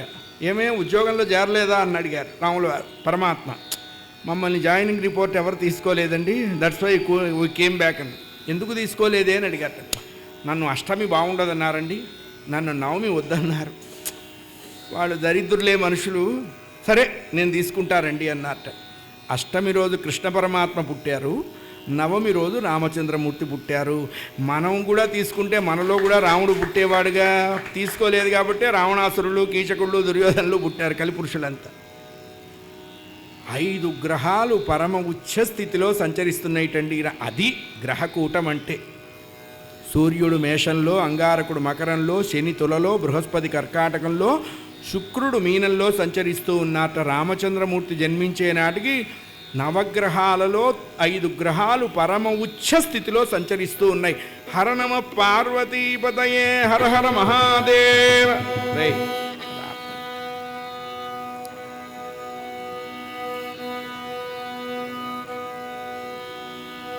ఇప్పుడు మా వాళ్ళిద్దరు కూడా లేస్తారు, నేను లేవాలి. ఇంతమందిని లేపిన పాపం నీకొద్దు.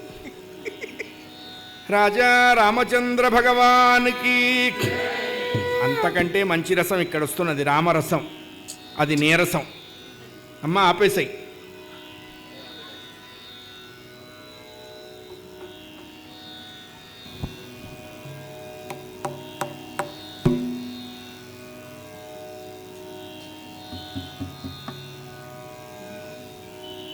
చైత్రశుద్ధ నవమి రోజు కౌసల్యకు మగపిల్లవాడు పుట్టాడు. అదే రోజు నక్షత్రం మారింది, తిథి మారలేదు. కైకకు ఒక మగపిల్లవాడు పుట్టాడు. 2వ రోజు తిథి నక్షత్రాలు మారినాయి. సుమిత్రకు 2 కమలలు పుట్టారు. అసలు ఎందుకు ఇలా పుట్టారు అన్నారు. దీనికి చాలా మంచి ధర్మం చెప్పారు. పాయసం మొత్తం కౌసల్యకే ఇచ్చేట దశరథుడు. కౌసల్య ఏం చేసింది? దాన్ని 2 భాగాలు చేసి సగభాగం కైకకి ఇచ్చిందిట. 1, 3కే వచ్చింది, 2 వాళ్ళకి రాలే. వాళ్ళు ఏం చేశారు అన్నారు. తనకిచ్చిన భాగంలో పావు భాగం కౌసల్య సుమిత్రకిచ్చిందిట. తనకిచ్చిన దాంట్లో పావు భాగం కైక సుమిత్రకిచ్చింది. మనకి తెలుగులో సాగుతుంది, రొట్టెల వాడి కంటే ముక్కల వాడి పని మేలని.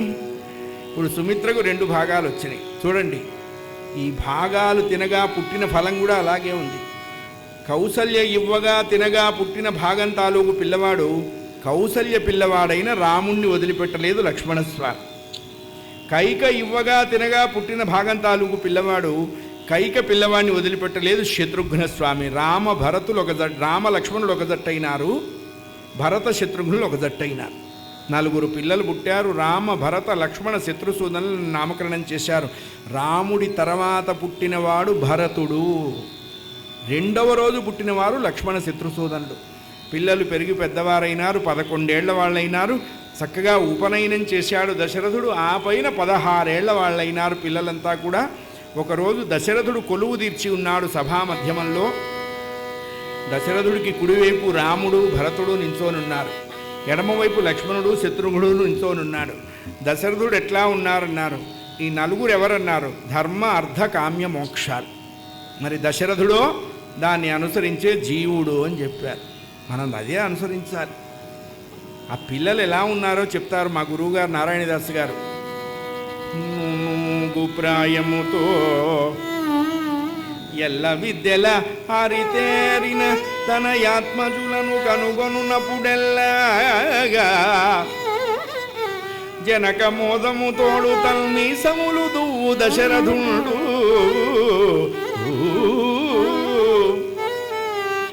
అతనికతని సుతులందరి యందు లోకైక వీరాగ్రణి అఖిల సుగుణ నిధియు సౌందర్య వినిర్జిత నవమల్మధుండు నగు రాముని మీద దొడ్డ ప్రేమ. అంటే సౌందర్యం అంటే ఏమిటి అన్నారు, మనది అందమే కానీ సౌందర్యం కాదు.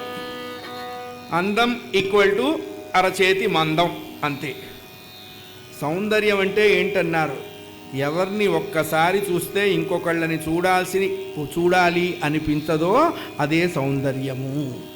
అది ఒక్క భగవంతుడికి మాత్రమే ఉంది, మిగతా ఎవ్వరికీ లేదు.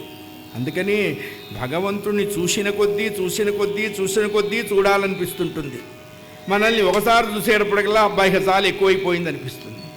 కారణం ఏమిటి అన్నారు, ఎన్ని మేకప్లు ఎన్ని పేకప్లు చేసినా ఇవాళ కాకపోతే రేపటికి ఒరిజినాలిటీ బయటపడుతుంది. అందుకే మనకి 4 వాట్సాప్ మెసేజ్లు, ఒక ఈమెయిల్ ఐడిలో ఒక మెసేజ్ వస్తుందిట. ఫస్ట్ మెసేజ్ ఏమిటి, జుట్టు తెల్లబడుతుంది అందుంపదిగా. అది కూడా అక్కడ ఇక్కడ తెల్లబడి చావదు, కరెక్ట్గా చెవుల దగ్గర తెల్లబడుతుంది. అంటే ఏంటంటే వృద్ధాప్యం చాలా సిన్సియర్గా నీ చెవి దగ్గరకు వచ్చి, రే నేను వచ్చేసా, వెనకాల మా తమ్ముడు వస్తున్నాడు, వాడు కుక్కుర్పల్లి చౌరస్తాలో ఉన్నాడు, మా 2వ తమ్ముడు, మా 3వ తమ్ముడు లింగంపల్లి జంక్షన్లో ఇప్పుడే ఎక్కుతున్నాడు, మా 4వ తమ్ముడు మియాపూర్ జంక్షన్కి వచ్చాడు. ఇవి 4 ఫస్ట్ జుట్టు తెల్లబట్టం, 2వది కళ్ళు కాస్త మసకబారటం చూస్తుంటాడు. అంటే ఏంటన్నాడు, ఆ రెసిస్టెన్స్ ఎగిరిపోయింది. 3వది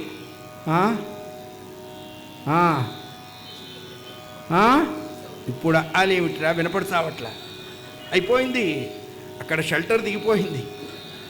4వది ఈ పళ్ళు 32లో 30 ఊడిపోతాయి.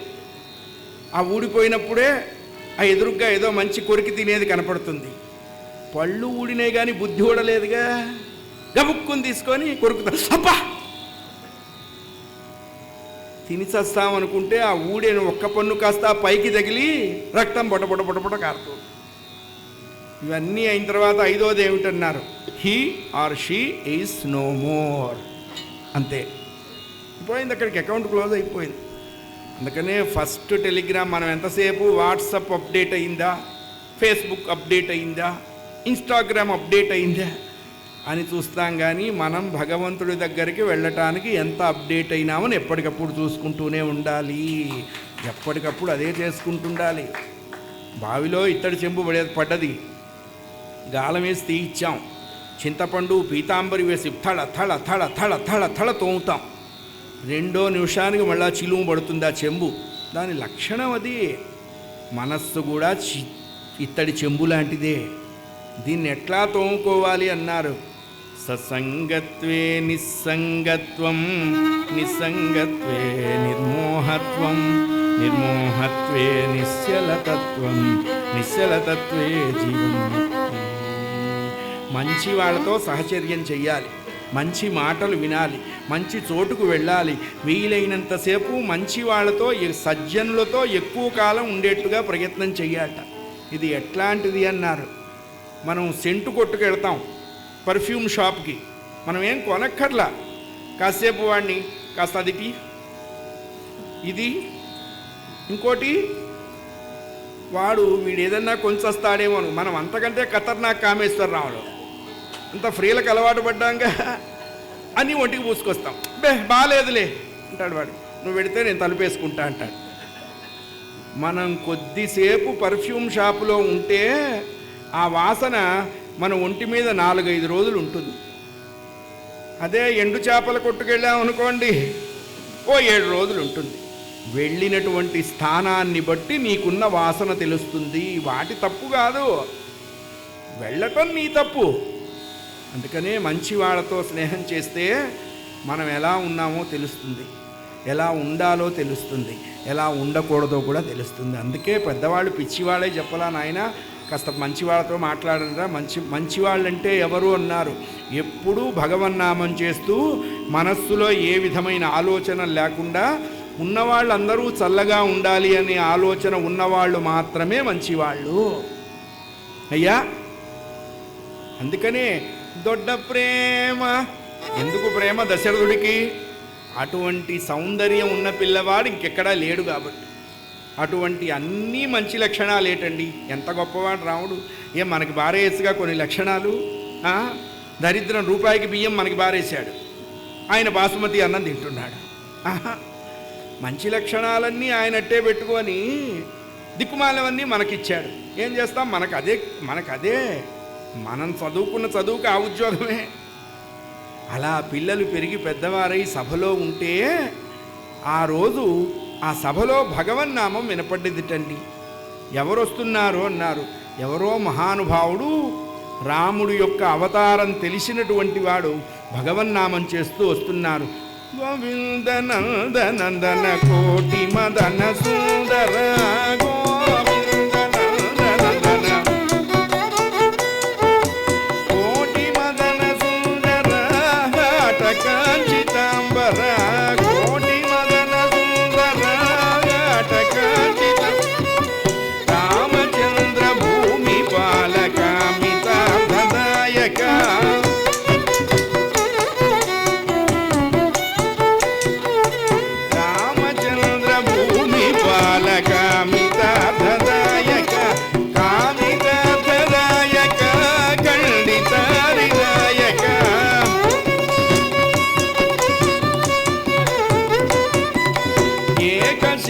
నగరవాస శ్రీకర మహీధర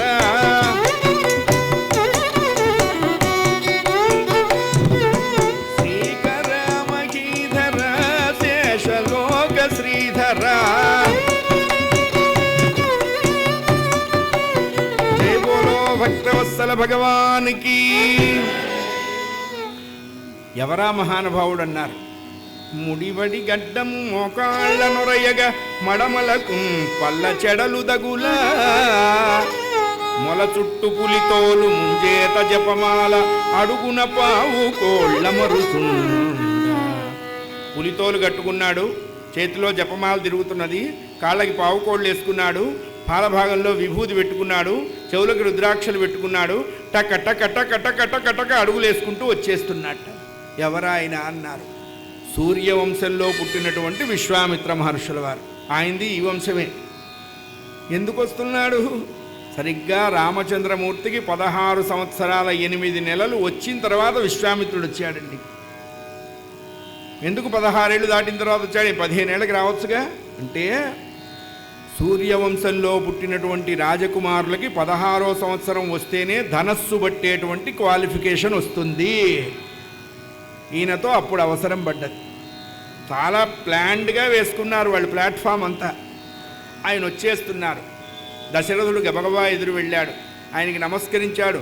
ఊరుకోవచ్చు కదా, ముసల్తనంలో 3వ హస్తం చాదస్తం ఉంటుంది, వాళ్ళు ఊరుకోరు, ఇంటో వాళ్ళని ఊరుకోనియరు. దండం పెట్టాడు, ఊరుకోవచ్చుగా. ఇప్పుడు నన్ను మీ ఇచ్చవచ్చినట్టు ఏలుకొమ్మునే నీ దాసులను తపసి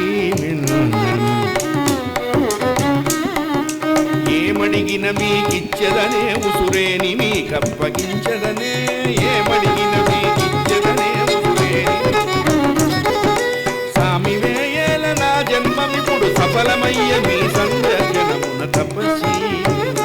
అయ్యా మీరు ఊరికే రారు, మేము ధరించాం, మా దేహం ధరించింది, మా ఇల్లు ధరించారు, మేమంతా ధరించాం. నాకు చాలా ఏళ్ళకి 4 పిల్లలు పుట్టారుండే, మీకు తెలుసా అని అడిగాడు. విశ్వామిత్ర అసలు నేను వచ్చినందుకే కదరా, లేడికి కాళ్ళు లేక కట్టుబడుతుందా అండి, కాలం లేక కట్టుబడుతుంది.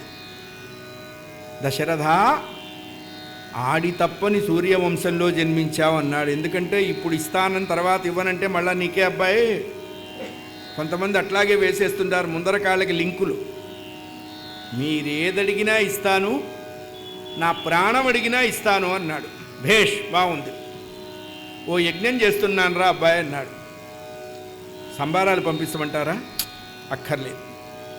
పనివాళ్ళని పంపించమంటారా? అక్కర్లేదు. పందిరేసే వాళ్ళని పంపించమంటారా? అక్కర్లేదు. దీపాలు పెట్టేవాళ్ళని పంపించమంటారా? అక్కర్లేదు. బ్రాహ్మణుల్ని పంపించమంటారా? అక్కర్లేదు.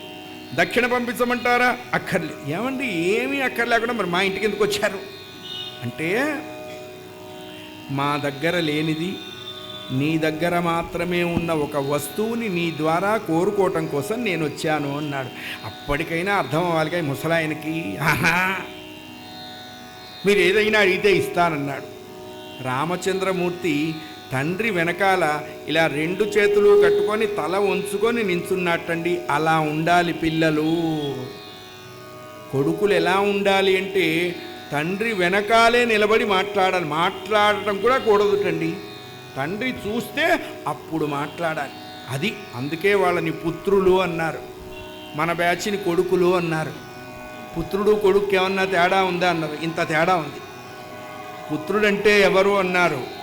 28 నరకాలు తల్లిదండ్రులకి తప్పించేవాడు పుత్రుడు. కొడుకు అంటే చూపించేవాడు కొడుకు. అంతే. 70 mm DTS స్టీరియోఫోనిక్ సౌండ్ సిస్టంలో అంతేగా. అందుకనే అందరినీ పుత్రులు అనకూడదండి. ఒక్క రామచంద్రమూర్తే పుత్రుడు, ఒక్క లక్ష్మణస్వామే పుత్రుడు, ఒక్క భరతుడే పుత్రుడు, ఒక శత్రుఘ్నుడే పుత్రుడు, ఒక అంబరీషుడు, ఒక ధ్రువుడు, ఒక ప్రహ్లాదుడు, ఒక మార్కండేయుడు, ఒక శంకర భగవత్పాదులు, వీళ్ళే పుత్రులు. పుత్రశబ్దానికి ఏం చెప్పారన్నారు? జీవతో వాక్యకరణాత్. తండ్రి మాటకి ఎప్పుడూ ఎదురు చెప్పకుండా ఉండటమేట పిల్లల లక్షణం. రెండోది ఏమిటన్నారు? ప్రత్యర్థిం భూరి భోజనాత్. తండ్రి వెళ్ళిపోయిన తర్వాత పెద్దగా శక్తి లేకపోతే వాడికి ఎంత శక్తి ఉంటే అంత శక్తిలో నలుగురిని పిలిచి అన్నం పెట్టాలి. మూడోది ఏమిటన్నారు? గయాయాం పిండదానేన త్రిభి పుత్రస్య పుత్రకః అని చెప్పారు. గయలో పిండ ప్రదానం. ఈ ముగ్గురినే పుత్రులు అన్నారు. మిగతా వాళ్ళందరినీ కొడుకులు అనమన్నారు. ఇప్పుడు మనం అది ఇది అన్నాం, చిల్డ్రన్స్ అంటున్నాం. అంతే, ఏం చేస్తాం? అలా నిలబడి ఉన్నట్టండి రామచంద్రమూర్తి. తల వంచుకొని తండ్రి వెనకాల మేఘాల వెనక చంద్రుడు ఎలా ఉంటాడో అలా ఉన్నట్ట. అడగమంటావా దశరథ అన్నట్టు. అయ్యో అడగండి. ఇప్పుడు ఈయన చాలా తెలివిగా మాట్లాడుతున్నాడు. కళ్ళేమన్నా రాముణ్ణి చూస్తున్నట్ట, పెదిమేలేమన్నా దశరథుడితో మాట్లాడుతున్నట్ట విశ్వామిత్రుడు. చూడండి ఎంత టాలెంటెడో. స్వసుతం రాజశార్దూలం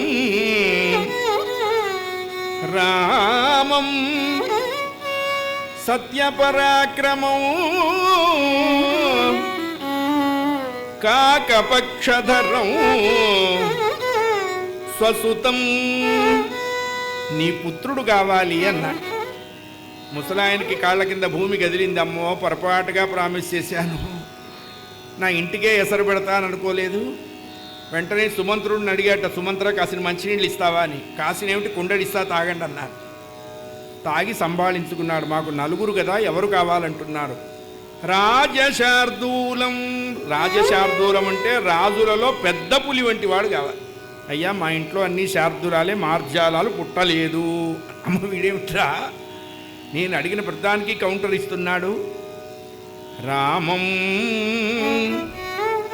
ఎందుకు ఆయనని రాముడు అన్నాడంటే, అందరిలోనూ ఉండేవాడు, మనందరినీ తనలో ఉంచుకునేవాడు, అందుకే ఆయనకి రాముడు అన్నారు. రమయతీతి రామ రమంతే సర్వజనా గుణై ఇతి రామ. చూడండి, 24వ మహాయుగంలో పుట్టిన రాముడు ఇప్పటికి కూడా మన ఇళ్లల్లోనే ఉన్నాడండి.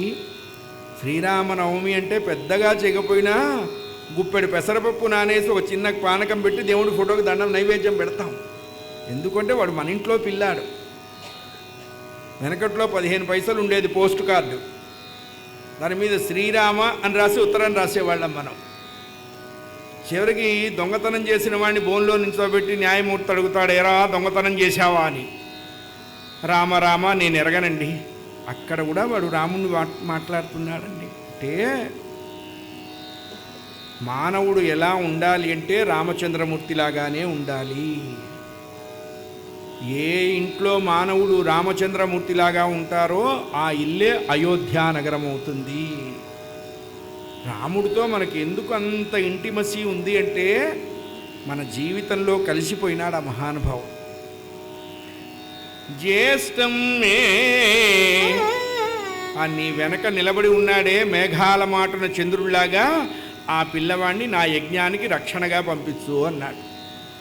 ఈయన ముసలాయన మూర్ఛపోయినాడు, మొహం మీద నీళ్లు చల్లాడు.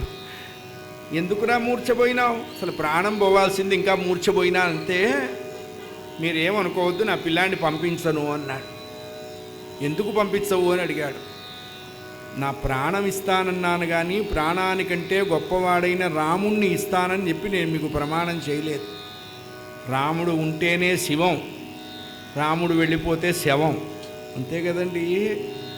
ఇంత శరీరానికి అలంకారం అహంకారం ఇంకెక్కడుంది? అక్కడెక్కడో మినుకు మినుకు మినుకుమంటుండో దీపం, అది లోపల ఉండబట్టి దీనికి దండలు దండాలు సంస్కారాలు. అది బయటికి వెళ్ళిపోయిందనుకోండి, 7 కొట్ల సవారీ మీద ఎత్తర హైలెస్స, ఎత్తేసి అవతలేరా హైలెస్స అయిపోయాయి. భగవంతుడు ఉంటేనే ఈ కట్టెకు వెలుగు, వాడు తప్పుకుంటే ఏమీ లేదు. అయ్యా ఏమనుకోవద్దు అన్నారు.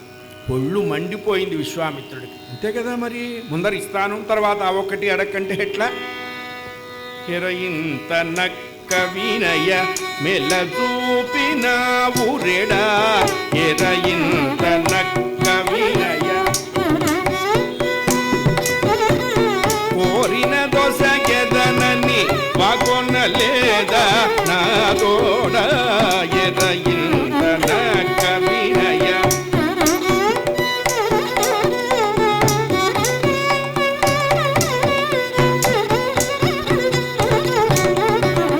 భయము నీ సుదుపై గవాలనిచ్చదని చాలా తెలిసి నీ యోగ్యత తాను పోయి వచ్చేదనిక. ఏరా అన్నట్టండి. అండి అనొచ్చా? ఆయన చక్రవర్తి, ఈయన ఒక ముని. కోపం వస్తే అట్లాగే అంటాం, ఎవరినైనా డాడీ డూడు ప్రయోగమే కానీ ఎరా నరికేస్తా ఏమనుకున్నావో అంటాం కానీ, బాబు మీరు అనుమతించినచో మిమ్ములని నరకమందురా, గొడ్డలి వాడమందురా, బ్లేడు వాడమందురా. ఈ డైలాగ్ ఉన్నప్పుడు డైరెక్ట్ డైలాగ్లే. కోపం వస్తే అందరికీ ఏకాక్షర ప్రయోగమే. ఏరా అన్నట్టండి విశ్వామిత్రుడు దశరథుణ్ణి పట్టుకొని. అబద్ధం ఆడేవాడిని చూస్తే మహాపాపం వస్తుంది అన్నారు, అంతే. అబద్ధం ఆడితే ఎందుకంటే ఆ జన్మ నీ మొహం కూడా ఉండని వెళ్ళిపోతున్నట్ట. ఈయన వెంటబడ్డాడు. గుమ్మం దగ్గరికి వెళ్ళి ఒక ఆప్షన్ ఇచ్చాడు. నేను అడిగితే వద్దన్నావు, మీ గురువుగారు వశిష్ఠుల వారిని అడుగు, వారు కూడా పంపొద్దు అంటే వెళ్ళిపోతాను అన్నాడు. దశరథుడికి మంచి అవకాశం. ఆయన వద్దంటాడుగా, ఈయనే అనుకున్నాడు ఆయన వద్దంటాడని. అంటే ఏమండి, దశరథుడికి ఒక మంచి పేరుంది, పరేంగితావగాహన కలిగిన దశరథ భూమిపతి అని రామాయణంలో. ఏంటి ఆయన గొప్ప క్వాలిఫికేషన్ అంటే, వాకిట్లోకి ఎవడైనా వ్యక్తి వస్తే ఆ వచ్చిన వాడు నోరు తెరిచి చెప్పకుండా దశరథుడే చెప్పేవాట, మీరు ఇందుకోసం వచ్చారు కదా అని. అంత హైలీ టాలెంటెడ్ పర్సనాలిటీకి విశ్వామిత్రుడు ఎందుకు వచ్చాడో తెలియలేదండి. తెలియలేదు అన్నారు. ఎందుకు తెలియలేదు అన్నారు? దశరథుడి ఇంట్లో కేవల శుద్ధసత్వ సచ్చిదానంద పరబ్రహ్మ నిర్గుణ నిరాకార నిరంజన నిరామయ నిరాభాసమైనటువంటి మూర్తి ఆ ఇంట్లో తిరుగుతూ ఉంటే ఆ మూర్తి మీద మనసున్న దశరథుడికి ఇంకా దేని మీదకి మనస్సు పోలేదు అన్నాడు. అంతే కదా, మనకు కూడా అదే కావాలి. ఇంట్లో వజ్రాలుంటే మన చూపు ఎప్పుడు దాని మీదే ఉంటుంది, బియ్యం గింజ మీద ఉండదు. రాముడి మీద మనస్సు ఉన్న దశరథుడికి మిగతా విషయాలు ఏవి ఎక్కలేదు. లేకపోతే అడిగేవాడే. వెంటనే వశిష్ఠుడి దగ్గరికి వెళ్ళారు. ఇదంతా వ్యామోహము అన్నారు. మోహం కాదు, వ్యామోహం. వ్యామోహం అంటే ఆ వస్తువుని విడిచిపెట్టలేకపోవటం. ఒకవేళ విడిచిపెడితే ఆ తరం ఎప్పుడూ ఆ వస్తువు గురించి ఆలోచించడం, మళ్ళా వచ్చేంత వరకు ఆ వస్తువు మీదే మన మనస్సు కూడా వెళ్ళిపోవడం, ఇది వ్యామోహము అన్నారు. మోహం అంటే ఏంటన్నారు? ఇది కాకపోతే అది, అది కాకపోతే ఇది. బిట్స్ పిలానీలో సీట్ రాలా, ఆర్ఈసీలో సీట్ రాలా, నిట్లో రాలేదు, జెట్లో రాలేదు, చివరి పక్కింటి కాలేజీలో 10 లక్షలు ఇచ్చి చేరాం. అంతేగా. మోహం అంటే ఏంటన్నారు? ఇది కాకపోతే అది, అది కాకపోతే ఇది. ఈ మోహానికి నిదర్శనం ఎవరన్నారు రామాయణంలో? శూర్పణఖ. ముందు రాముడి వైపు తిరిగింది, రాముడు వద్దే అంటే లక్ష్మణుడు తిరిగింది, లక్ష్మణుడు వద్దంటే మళ్ళా రాముడు వైపు. ఇది మోహం. వ్యామోహం అంటే దేని మీద ఒక్కసారి మన మనస్సు ఉందో చచ్చిపోయేంత వరకు ఆ వస్తువు మీదే మనస్సు ఉండటాన్ని వ్యామోహము అంటారు. దశరథుడు అదే కండిషన్లో ఉన్నాడు. వశిష్ఠుడు మీ దగ్గరికి వెళ్ళి మీరు పంపొద్దంటారు కదా అన్నాడు. వశిష్ఠుడు నవ్వాడు. రే, నా ఆన్సర్ కూడా నువ్వే చెబుతున్నావు, నా ఎగ్జామినేషన్ హాల్ టికెట్ నెంబర్ కూడా నువ్వే వేసేస్తే సరిపోతుంది. ఎవరి రుంగుదురు రాముని సంగతి నేను కౌశికుడు తప్ప,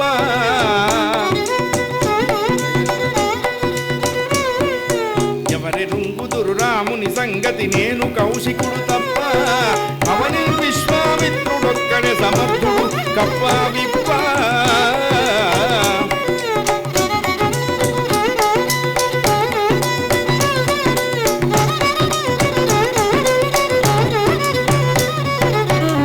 అనవసరంగా అబద్ధం ఆడావు. అసలు రాముడి సంగతి నాకు విశ్వామిత్రుడికే తెలుసు, నీకు తెలీదు. అబద్ధం ఆడిన నేరానికి రాముడు తర్వాత వాడకు లక్ష్మణుడిని కూడా వెంట పంపించు అని వశిష్ఠుడు కాండేషన్ వేశాడు, ఫైన్ వేశాడు. దశరథుడు తలబట్టుకున్నాడు. ఈ ముసలారి దగ్గరికి అనవసరంగా వచ్చాం. వాడు ఒక్కడిని అడిగాడు, ఈయన 3వ వాడిని కూడా పంపించమన్నాడు బోనస్గా. చూడండి, రామాయణంలో సీతమ్మ లేని రాముణ్ణి మనం చూసాం, లక్ష్మణస్వామి వెంట లేని రాముడు ఎప్పుడూ మనకి కనపడడు. అన్నదమ్ములంటే అలా ఉండాలి. రామాయణంలో 4 డిఫరెంట్ టైప్స్ ఆఫ్ బ్రదర్హుడ్స్ ఉన్నారు. ఎవరా 4 అన్నారు?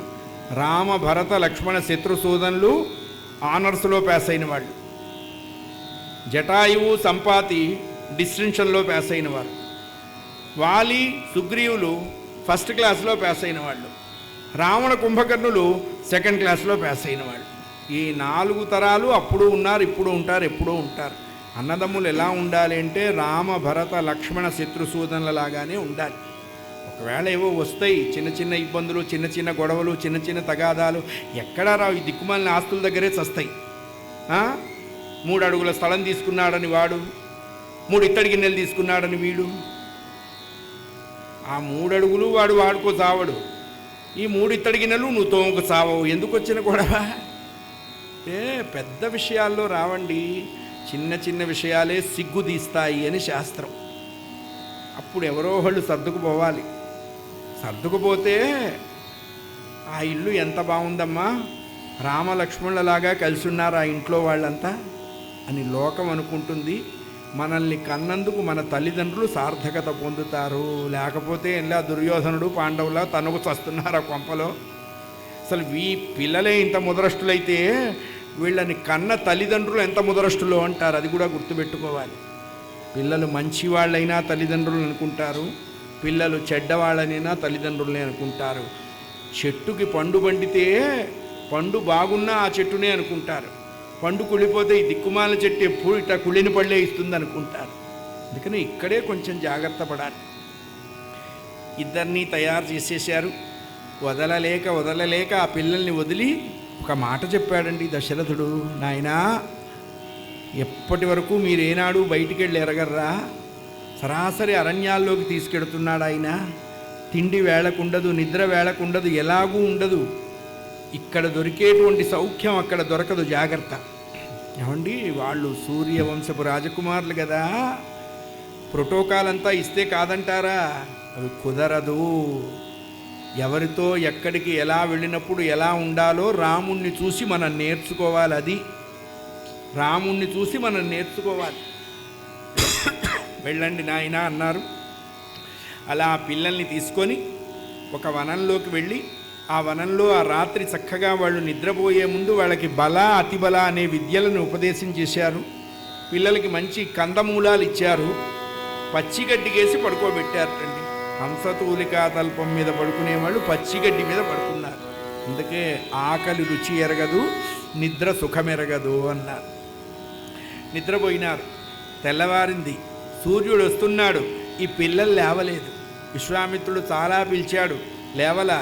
కౌసల్య సుప్రజా రామా పూర్వా సంధ్యా ప్రవర్తతే ఉత్తిష్ట నరశార్దూల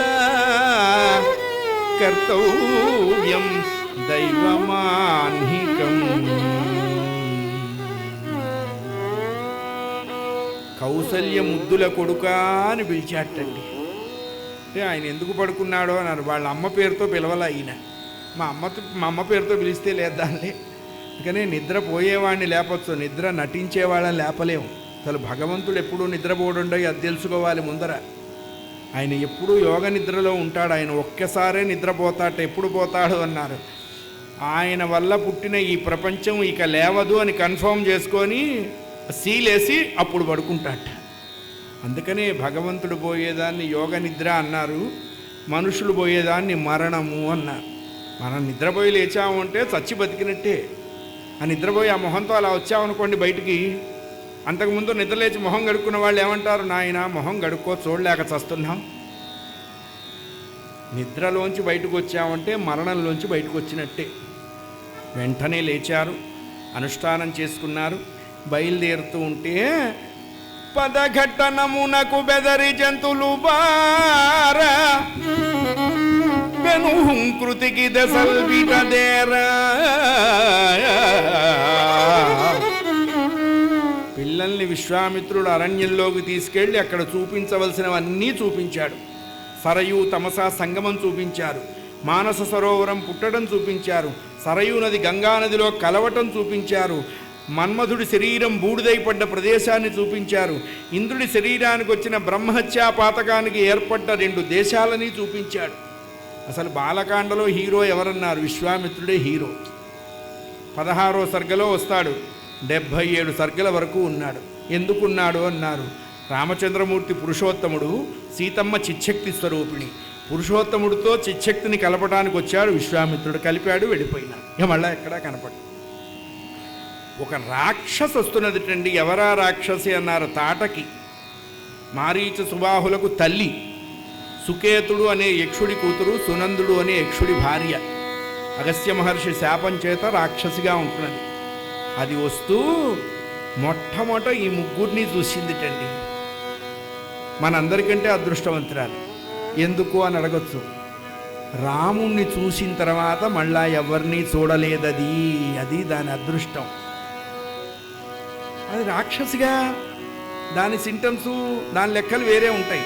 ఓసన ఓసన, నరోసన నరోసన, ఈ మనుజుల వరుగొనర్తు ఇల్లు గుమ్మన. ఓసన నరోసన నరోసన, ఓసన నరోసన నరోసన, ఓసన నరోసన నరోసన.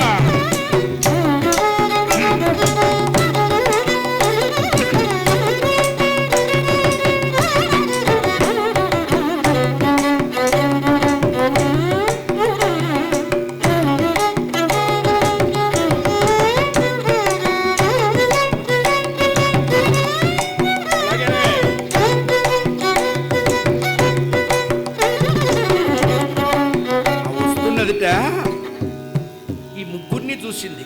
ఎట్లా తినాలి అంటే ఎట్లా పడితే అట్లా తినకూడదు, ఎట్లా తినాలో అట్లా తినాలి. అట్లా మనం తిన్నాం కాబట్టే ఎకరాల పొలాలు వెళ్ళిపోయినాయి, సాంబారు గొట్టంలోంచిను నేతి దారిలోంచి. అంటే తినటం ఎవరికి తెలుసు అన్నారు, ఆంధ్ర వాళ్ళకే తెలుసుట, మిగతా ఎవరికి తెలియదు. అంతగా తిన్నాం, వీలైతే ఆస్తులు అమ్మి కూడా తిన్నాం. ఎలా తినాలి అది క్యాలిక్యులేట్ వేసుకుంటున్నదండి. విశ్వామిత్రుడు ముసలాడు, వీడు ఎక్స్పైరీ డేట్కి దగ్గర పడ్డ మందు, వీడిని ఎక్కువసేపు ఉంచకూడదు, వీడిని ముందర లాగిచ్చేద్దాం. ఈ పిల్లలను వీళ్ళని తొందరగా తినకూడదు, ముక్కల పచ్చడి కింద కొట్టడం. మనకి మామిడికాయ ముక్కల పచ్చడి, మాగాయ పచ్చడి పెడతాంగా, 2-3 రోజులు అయిన తర్వాత బాగా ఊరుతుంది ఆవపిండి, నూనె, మెంతిపిండితో. అప్పుడు అంత కందిపొడి వేసుకొని, అంత మాగాయ పచ్చడి వేసుకొని, మంచి నెయ్యి వేసుకొని, 2 ఊరు మిరపకాయలు వేసుకొని, 3 గుమ్మడి ఉడియాలు వేసుకొని, వేడివేడిగా మజ్జిగ పులుసు పక్కన పెట్టుకొని, ఆ పులుసుకు అనుపానంగా అంత ముద్దపప్పు పక్కన పెట్టుకుంటే ఇక రంభా స్వర్గం ఇంద్రుడు అక్కర్లా. ఇదే దేవలోకం. అట్లా తినాలట. అలా తింటేనే తిండిట. ఏదో నాలుగుకి అంటించుకోవటం, ఇప్పుడు అవి కూడా పోయినాయి, బఫేలు వచ్చినాయి. అది ఇంకా తెలివితేటలు. వాడు ఎవడో తెలియని వాడిని పెడతారు అక్కడ వడ్డించడానికి, తెలిసిన వాళ్ళైతే రెండోసారి అడుగుతామని వాడిని పెడతాడు. వాడు అది చూపే అట్లా ఉంటుంది. అంటే ఇక్కడ వండిందే 6 కిలోలు, 60 మంది వచ్చారు, 100 మందికి పెట్టాలని మా కాంట్రాక్టు. చాలా చాలా చాలా చాలే చావరా, అందులో పడదు చావదు. పైగా ఆ జైలు ఖైదీల్లాగా ఆ బొచ్చెలు పట్టుకొని ఒకళ్ళ తర్వాత ఒకళ్ళు లెఫ్ట్ రైట్ లెఫ్ట్ రైట్. ఆ ముందాయనో ఏదో ఇంకొంచెం వేసుకుందాం అనుకుంటుంటాడు, వాడు వెయ్యడు, వీడు ఇక్కడ నిలబడి ఉంటాడు. వెనకవాడికి అనుమానం, ఆ కాస్త అయిపోతే వీడి ఇంటికి వెళ్తే ఏం తినాలి, పెళ్ళానికి చెప్పొచ్చాడు అన్నం ఉండవాక, అది వాడి చావు వాడిది. చూడండి ఎన్ని ట్విస్ట్లో. నేను అందుకే చస్తే ఎక్కడికి భోజనానికి పోను, ఈ చావులు చావలేను కాదు. అసలు నిలబడి భోజనం చేయకూడదు అని చెప్పింది ధర్మశాస్త్రం. కాళ్ళు కడుక్కొని ఆ కాళ్ళ తడి ఆరిపోయేలోపుగా భోజనం చేయాలటండి. భోజనంలో మంచినీళ్ళు తాగకూడదు అని చెప్పారు. భోజనమైన గంట తర్వాత కానీ మంచినీళ్ళు ముట్టుకోకూడదుట. మొదట పరిశేచనం చేసిన తర్వాత మళ్ళీ ముట్టుకోకూడదు. నిలబడి అసలు అన్నం తినకూడదు, మాట్లాడుతూ అసలు అన్నం తినకూడదు. ఇవన్నీ ధర్మశాస్త్రం చెప్పింది. స్నానం చేసేటప్పుడు మాట్లాడితే యమధర్మరాజు నీ ఆయుష్ని హరిస్తాడట. అన్నం తినేటప్పుడు మాట్లాడితే తినేటువంటి అన్నంలో ఉన్నటువంటి దేవతలు నీ ఆరోగ్యాన్ని హరిస్తారట. అందుకనే కబళే కబళే గోవింద కీర్తనం వీలైనంత వరకు భగవన్నామం చేస్తూ అన్నం తినమని చెప్తారు. నిలబడి అసలు తినకూడదు అని చెప్పారు.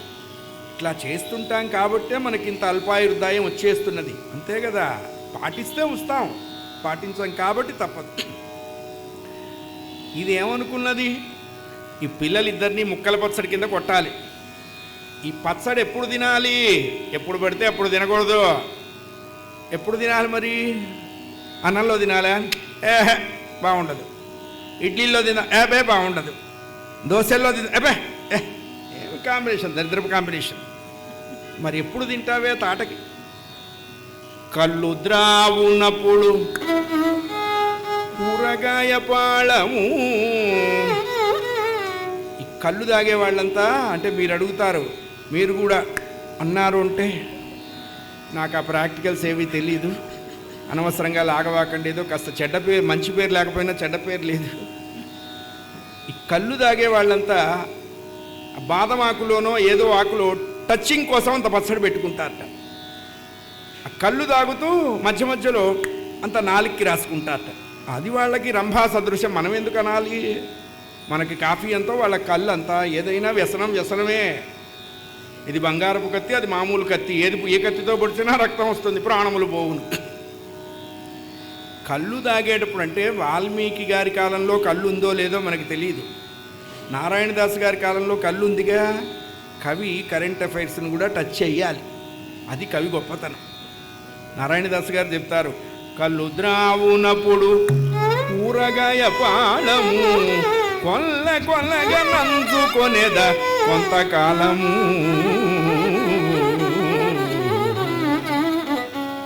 తొందరగా తినకూడదు, ఈ పచ్చడి చాలాసేపు రోజులు అట్టే పెట్టుకు తినాలి అంటూ వాళ్ళ మీదకి వస్తుంటే విశ్వామిత్రుడు చెప్పాట, రామా అది రాక్షసి నాయన, దాని మీద బాణప్రయోగం చేసి దాన్ని నిబర్హణం చేయి, దాన్ని తొలగించు అన్నట్ట.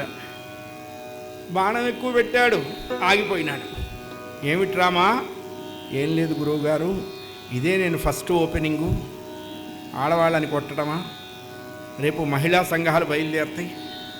రాముడు బాణము పట్టెను, ఆడుదానిని కొట్టెను, నాన్ బెయిలబుల్ వారెంట్ ఇష్యూ చేయించాలి. ఆ కమిషన్ దగ్గరికి లేనిపోని అపాయింట్మెంట్స్ అన్నీ వేస్తాయి. అందుకని దట్స్ వై ఐఎమ్ సస్పెక్టింగ్ అని అడిగాడు. దుర్మార్గానికి స్త్రీ పురుష భేదం లేదురా. దుర్మార్గం ఏ రూపంలో ఉన్నా కొట్టాలి. ఇంట్లోకి పాము వచ్చింది, అది చిన్న పామ, పిల్ల పామ, పెద్ద పామ, ఆడుపామ అని దగ్గరికి పోయినారనుకో, అది అందరినీ ఆడుకుంటుంది. దుర్మార్గానికి స్త్రీ పుం భేదం లేదు, దాన్ని సంహరించు అన్నారు. తాటకా నిబర్హణం చేశారు రామచంద్రమూర్తి. అసలు రామచంద్రమూర్తిని చూసేటప్పటికల్లానే దానికి బతకాలి అన్న ఆశ చచ్చిపోయిందిటండి. అది భగవంతుడిలో ఉన్న గొప్పతనం. భగవంతుడిని చూసిన తర్వాత మనకి ఇక బతుకు మీద అభిప్రాయం ఉండదు. అది చూడనంత వరకే అలా బతకాలి, ఇలా బతకాలి, అలా బతకాలి, ఇలా బతకాలి, ఇన్ని లక్షలు పెట్టి కారు కొనాలి, ఇన్ని లక్షలు పెట్టి వ్యాక్యూమ్ క్లీనర్ కొనాలి, దాంతోపాటు మనల్ని కూడా ఊడ్చాలి. వన్స్ భగవంతుడిని చూశాము అంటే ఇక మనకి బతుకు లేదు. తాటకి మోక్షాన్ని పొందింది, అదృష్టవంతురాలు. యాగంలో మారీచ సుబాహులలో మారీచుణ్ణి పశ్చిమ సముద్రంలో పడేట్టు కొట్టారు, సుబాహుణ్ణి సంహరించారు. యాగం పూర్తయిపోయింది. ఆ సమయంలో మిథిలానగరం నుంచి ఒక లేఖ వచ్చింది అన్నారు. వాల్మీకి రామాయణంలో సీతా కళ్యాణం, డయాసులు ఏం లేవు. వచ్చిన వాళ్ళందరికీ జనక మహారాజు విల్లు చూపించారు. ఈ విల్లు ఎక్కువ పెట్టినవాడు జనక జామాత అవుతాడు, ఎక్కువ పెట్టని వాడికి జనకజ మాత అవుతుంది అని చెప్పారు. జనక జామాత, జనకజ మాత. మిగతా కవులు పెద్ద పెద్ద కుర్చీలు, పెద్ద పెద్ద హాల్సు అందరూ వచ్చి అది వేశారు. వాల్మీకంలో మాత్రం ఎక్కడ పబ్లిక్ పర్ఫార్మెన్స్గా జనకుడు విల్లుని చూపించలేదు. పిల్లల్ని తీసుకొని వెడుతూ మధ్య మార్గంలో అహల్యను ఉద్ధరించారు రామచంద్రమూర్తి. ఇక్కడ విశేషం ఏమిటి అన్నారు, తామసాన్ని సంహరించారు, రాజస గుణాన్ని సంస్కరించారు, సాత్విక గుణాన్ని స్వీకరించారు. తాటకా సంహరణం తామస సంహరణం, అహల్యని ఉద్ధరించడం రాజస సంస్కరణం, సీతమ్మని పట్టుకోవటం సాత్వికాన్ని స్వీకరించడం. ఈ మూడు ఎవడు చేస్తారన్నారు? ఎవరికి ఈ మూడు ఉండవో వాడే చేస్తాడయ్యా. త్రిగుణాతీతుడైన భగవంతుడు కాబట్టి ఈ మూడు చేశాడు. అహల్యను ఉద్ధరించి అక్కడ నుంచి జనకుడి ఇంటికెడితే చాలామంది మన కథలో అప్పటికే వచ్చేశారు. వార్తాహరులు చెప్పారు, జనక మహారాజా విశ్వామిత్రుల వారు ప్రవేశం చేశారు అని. తెల్లగున్న ఏనుగు పిల్లతో ఎదురొచ్చాటండి జనకుడు. వచ్చేంతవరకు తెలియదు ఈ పిల్లలు వస్తున్నారని. వచ్చిన జనకుడికి విశ్వామిత్రుడి వెంట ఆ నల్ల పిల్లవాడు ఉన్నాడే,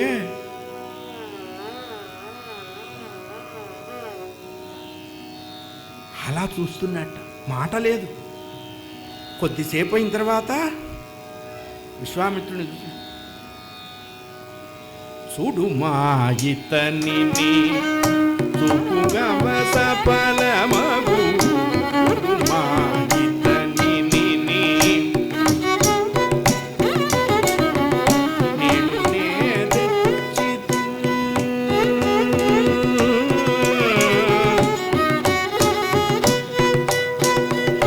నేడు నే తెచ్చితిని నీకు తగు అల్లు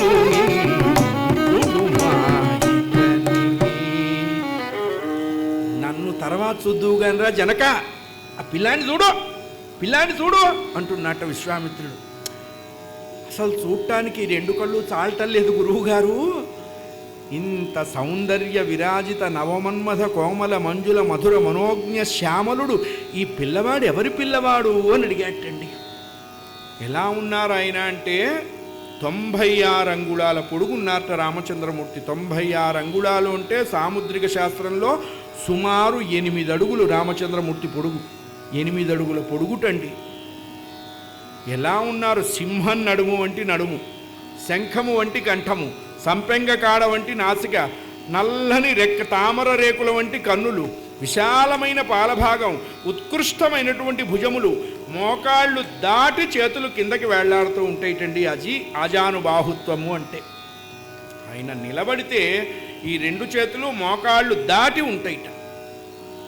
ఎవరండి పిల్లలు? అసలు ఇంత అందంగా ఉన్నాడు, ఆ నల్లవాడు అంత అందంగా ఉన్నాడు, ఆ ఎర్రవాడు కూడా అట్టాగే ఉన్నాడంటో.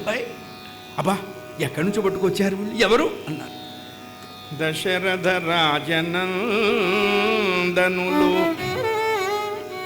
అవునా, వాళ్ళేనా?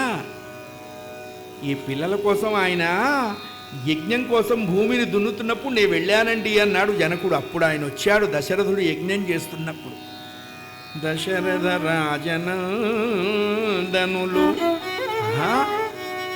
దైవ సమానులు.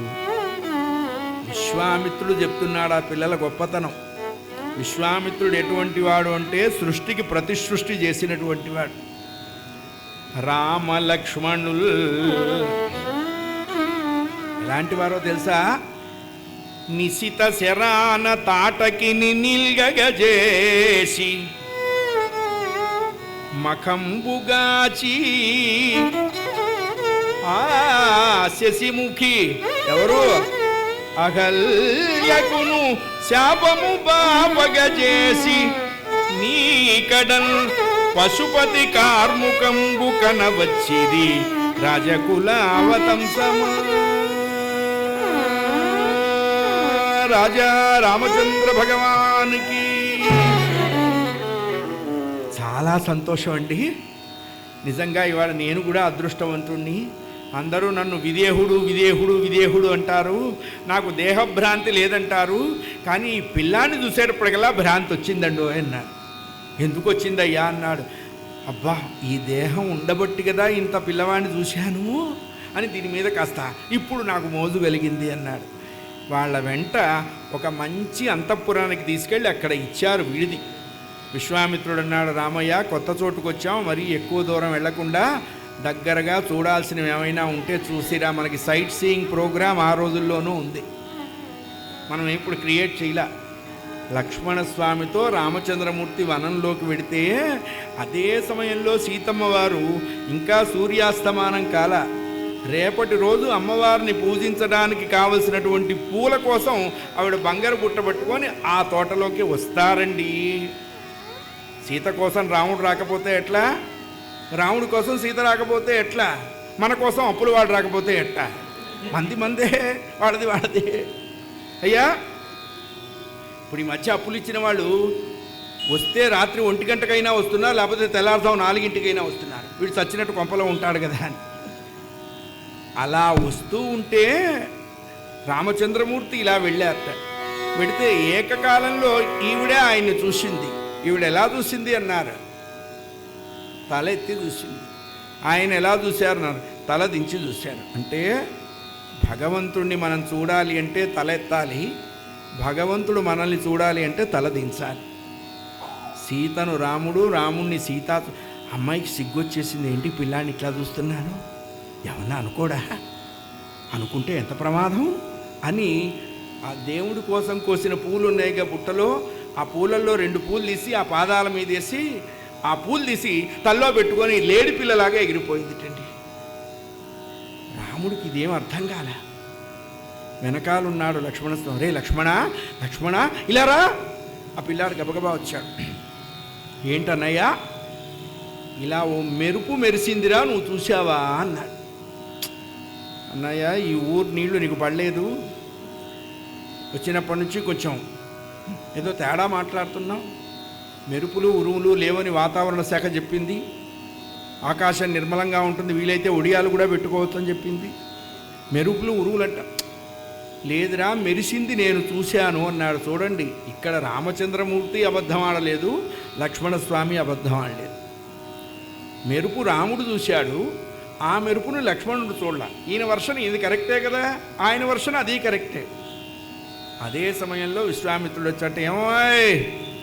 ఏమంటే మెరుపులు ఉరువులంటే ఏమిటే సంగతి చెప్పు గురువుగారు ఇలా ఓ మెరుపు మెరిసిందండి అన్నారు. మెరిసిందా? మెరిసిందండి. నువ్వు చూసావా? చూశానండి. ఆయన ఇంకా మంచి మాట చెప్పాడండి. మేఘమొచ్చిన వెనుక మెరుపు రాకుండునే. జై బోలో సీతారామచంద్ర భగవానికి. మేఘం వస్తే మెరుపు రాదా?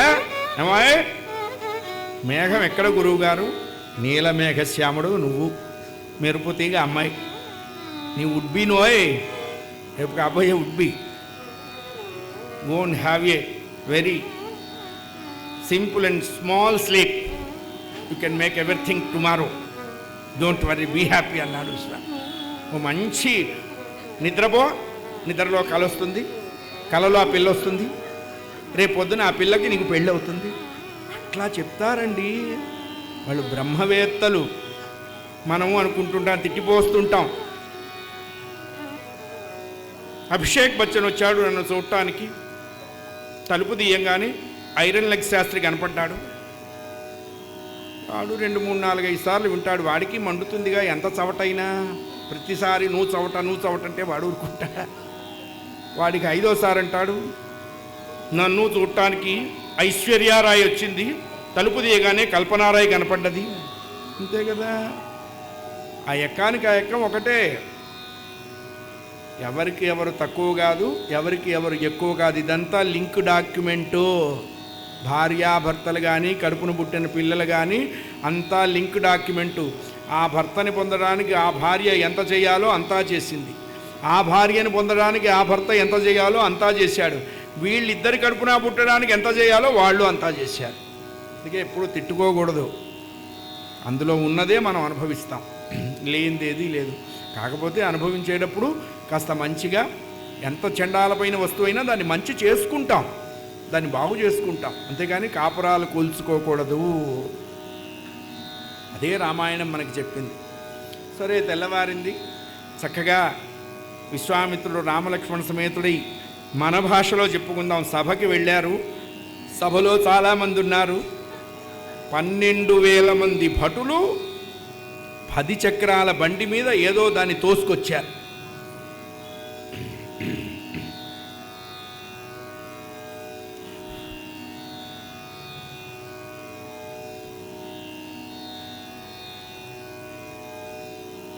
కళ్ళజోళ్ళు తుడుచుకొని చూశారు వచ్చే వస్తువు ఏమిటా అని. నేను తుడుచుకోలే. దగ్గరకు వచ్చిన తర్వాత తెలిసింది ధనస్సు, విల్లు అని. అనుమానం వచ్చింది, పిల్లకి పెళ్ళికి విల్లుకి ఏమిటి కనెక్షన్? వాళ్ళు 12,000 మంది బౌన్సర్లు, ఒక్కొక్కడు 100 మందిని కొట్టేట్టుగా ఉన్నారు. వాళ్ళు 10 చక్రాల బండి మీద తెచ్చారు దీన్ని. ఇంక ఇది ఎంత బరువు ఉందో. పెళ్ళయిన తర్వాత మామగారు అల్లుడికి ఆ విల్లుని, ఆ మోతుబర్లని ఇస్తాడా? వాళ్ళని మేపాలి అంటే రాజ్యాలు అమ్మాలి. ఎట్లా మేపాలి? చస్తున్నారు. అప్పుడు జనకుడు చెప్పాడు, మాకు 6 తరాల పూర్వుడైన దేవరాత్రుడనే వాడికి దొరికింది, మేము పూజించాం. ఎవరు ఈ విల్లు ఎక్కువ పెడతారో వాళ్ళకి మా అమ్మాయిని ఇస్తాను అని చెప్పాడు. అంతేగాని ఆ వింటి కిందకి బంతి వెళ్ళటం, సీతమ్మ వారి ఎడం చేత్తో విల్లు తోసి కుడి చేత్తో బంతి తీయటం, ఇదంతా సినిమా కవుల పైత్యం కానీ వాల్మీకి పైత్యం కాదు. ఎవ్వరూ లేవలేదు. మీకెవరికి పౌరుషం లేదా అని అడిగాటండి జనకుడు. ఆడపిల్ల తండ్రి కదా, అంతమంది వచ్చారు, ఎందుకోసం వచ్చారయ్యా అన్నారు. వీళ్ళన్నారట, మేము అందుకోసం రాలేదన్నారు. మరి ఎందుకోసం ఇందుకోసం వచ్చాము, అది ఎక్కడ చెప్పండి? అదైతే అది ఆ పక్కన పెండాలేశారు పోండి. పౌరుషవంతులు లేరా అంటే విశ్వామిత్రుడు వెంట 2 వచ్చారుగా. ఈ ఎర్రటి పిల్లాళ్ళు లేస్తున్నట్టండి సింహాసనంలో. విశ్వామిత్రుడు, ఒరే కూర్చో, కూర్చోరా లక్ష్మణ కూర్చో, ఈ ప్రాజెక్ట్ వర్క్కి మన ఇద్దరం నాట్ సూటబుల్ బికాజ్ ఆఫ్ నేను ఎక్స్పైరీ డేట్ అయిపోయిన మందు, నువ్వు మార్కెట్లోకి రాని ప్రోడక్టు, మన ఇద్దరి వల్ల ఉపయోగం. కూర్చో కూర్చో, బలవంతంగా కూర్చోబెట్టాటండి. అయినా రామచంద్రమూర్తి లేవల. ఇది రాముడి యొక్క క్యారెక్టరైజేషన్. పిల్లవాడిని పంపించేటప్పుడు దశరథుడు ఒక మాట చెప్పాడు, రామా గాధినందనుడు పెదవి కదిపిన పిదప నీవు పదము కదుపు రాఘవ అని చెప్పాడండి. అట్లా ఉండాలి గురువు దగ్గర శిష్యుడు. అలా ఉంటేనే అతడు రామచంద్రుడు అవుతాడు. విశ్వామిత్రుడు చూచాడు, రామా జనకుడు ఏదో ధనస్సు అంటున్నాడు, దాని సంగతి చూడు అన్నాడండి. పశ్య అన్నాడు, తెరవమని చెప్పలా, చూడమన్నారు. అనేటప్పటికల్లా ఆయన సింహాసనం మీద నుంచి లేచాట. అప్పటికి రాజుల మొహాలు ఎలా ఉన్నాయన్నాడు. జనకుడు తిట్టిన తిట్లన్నీ తిని సూర్యుడు అస్తమించిన తర్వాత పొద్దుతిరుగుడు పూలు వాలిపోయినట్టుగా వాలిపోయినారట. ఇప్పుడు సూర్యుడు ఉదయించిన తర్వాత మళ్ళా పొద్దుతిరుగుడు పూలు ఎలా సూర్యుడి వైపు తిరుగుతాయో, సూర్యవంశంలో జన్మించిన రామచంద్రమూర్తి అలా దిగి అడుగు వేసేటప్పటికల్లా వాళ్ళందరూ తలలు ఎత్తారటండి. అబ్బా, ఎంత బాగున్నాడు ఈ పిల్లాడు అసలు, అయ్యయ్యో ఇంత అందగాడు ఇక్కడున్నాడు, ఇంత అందమైన పిల్లవాడిని కన్నా వారలెంత ధనులో. వస్తున్న రాముణ్ణి కన్నా వారలెంత ధనులో, శంకరు ధనువే కిడదలగోను.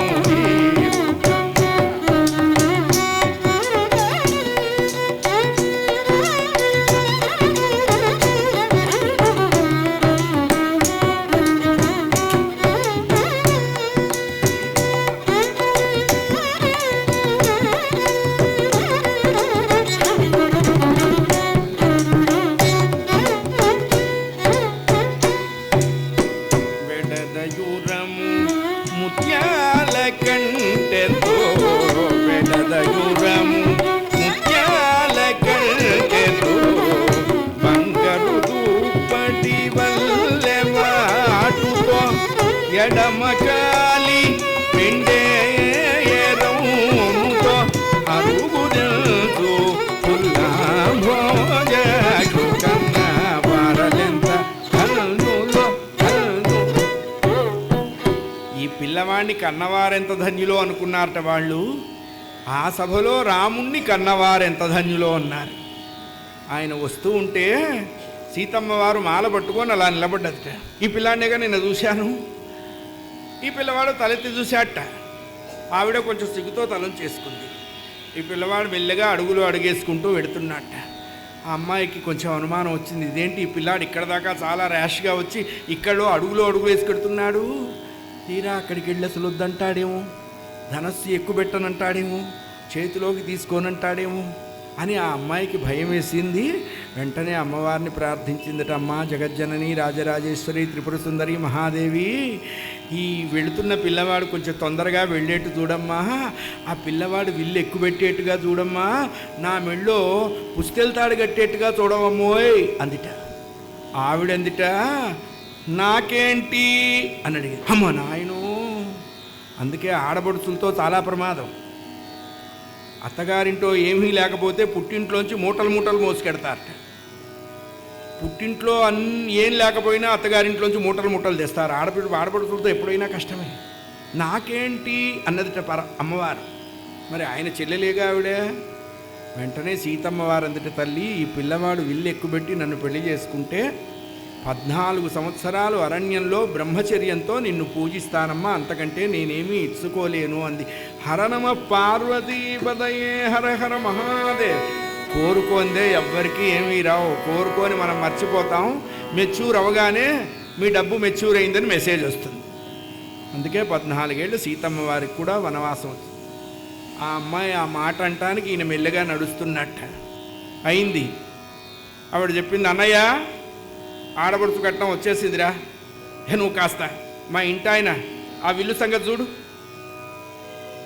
రామచంద్రమూర్తి సింహపు పిల్లలాగా అలా వెళ్ళి విల్లు తీసుకొని ఎక్కువ పెట్టమన్నాడు. విరవమల్లా జనకుడు అవతల ఉన్నటువంటి తాడు యువతలకి బిగించాలి.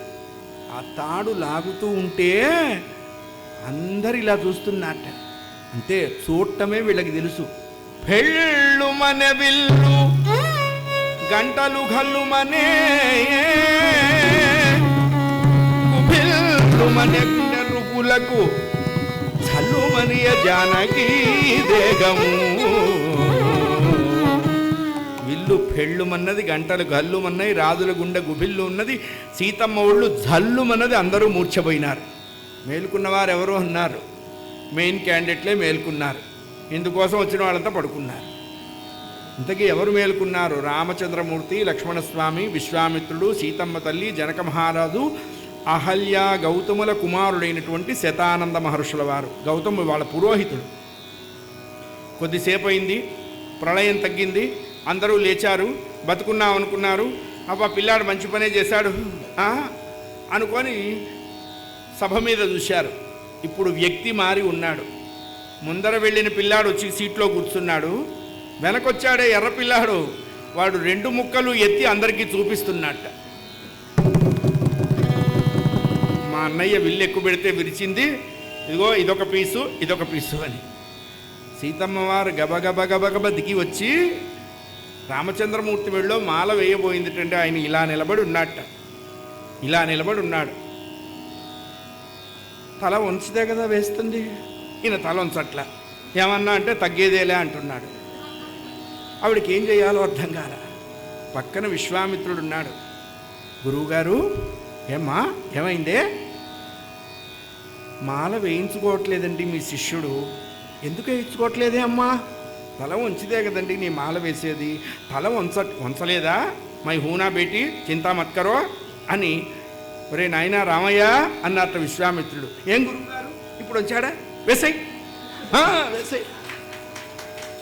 అదండి టెక్నికల్లీ వెల్ అడ్వాన్స్డ్ అంటే అది టెక్నాలజీ. ఆ వెబ్కి వైరస్ పట్టడం లేదు, సర్వర్ డౌన్ అవ్వటం లేదు, స్లోగా పోవటం లేదు. 2GB 5G కాదు, అంతా పెద్ద జీబీనే అది. మాల వెయ్యబోతే జనకుడు వచ్చేటండి. వివాహం నాటికి రామచంద్రమూర్తి వయస్సు 17 ఏళ్ళు, సీతమ్మ వారికి 7 సంవత్సరాలు. రాముడికి సీతమ్మకు 10 ఏళ్ల వారం ఉన్నది. పిచ్చి పిచ్చి మాటలు చెప్తూ ఉంటారు ఈ కుహనావాదులంతా. సీతమ్మ వారు రాముడి కంటే ఏజ్లో పెద్దదిట. వీడి ఏడవటానికి, వీడి కొంపలో అట్లాంటివి ఏదో జరుగుంటాయి. ఈ పాడు నాకెందుకు, ఊళ్ళో అంతా అంటగడితే బాగుంటుందని వాడి అభిప్రాయం. 7 ఏళ్ళు అమ్మవారికి, 17 ఏళ్ళు రామచంద్రమూర్తికి. మాల వేయబోతే ఇట్లా చెయ్యి అడ్డం పెట్టారట స్వామివారు, వేయించుకోలే.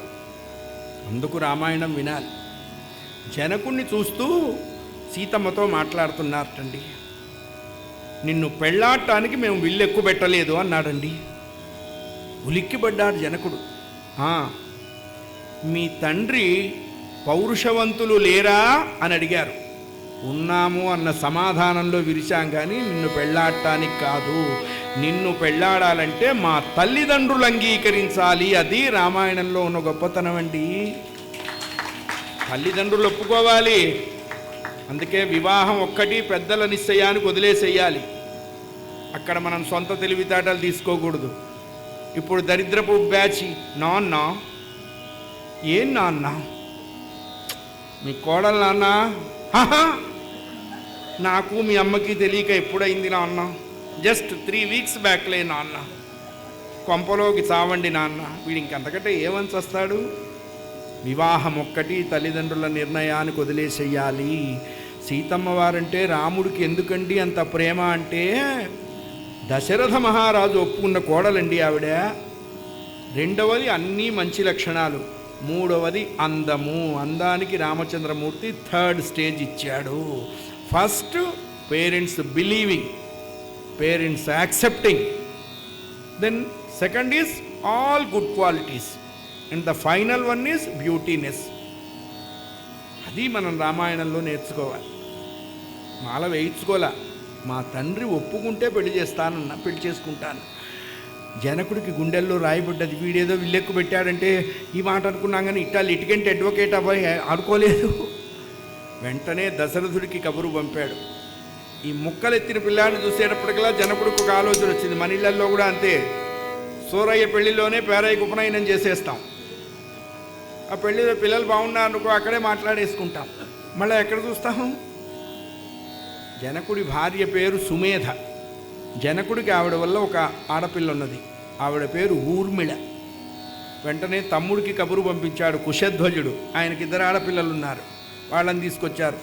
9 రోజుల తర్వాత దశరథుడు మిథిలా నగరానికి వచ్చాడు. అయోధ్య నుండి మిథిల 9 రోజుల ప్రయాణం. సరే, ఎదుర్కోలేంది. దశరథుడి గారు, బావగారు విల్లు ఎక్కుపెట్టిన వాడికి ఆ పిల్ల అన్నారు, మరి ముక్కలు చూపించిన వాడికి వీడికే పిల్ల. వాడికి మా ఇంట్లో క్యాండిడేట్ ఉందండి. అమ్మా ఊర్మిళ అలా నించోవే.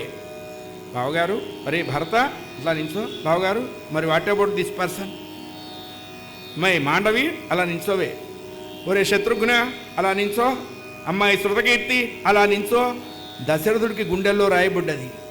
చదరంగంలో చెక్ చెప్పినట్టుగా ఎక్కడ మగపిల్ల నిలబడితే అక్కడ ఆడపిల్ల నిలబెడుతున్నాడు. వీళ్ళింటో ఎంతమంది ఉన్నారో ఆడపిల్లలు.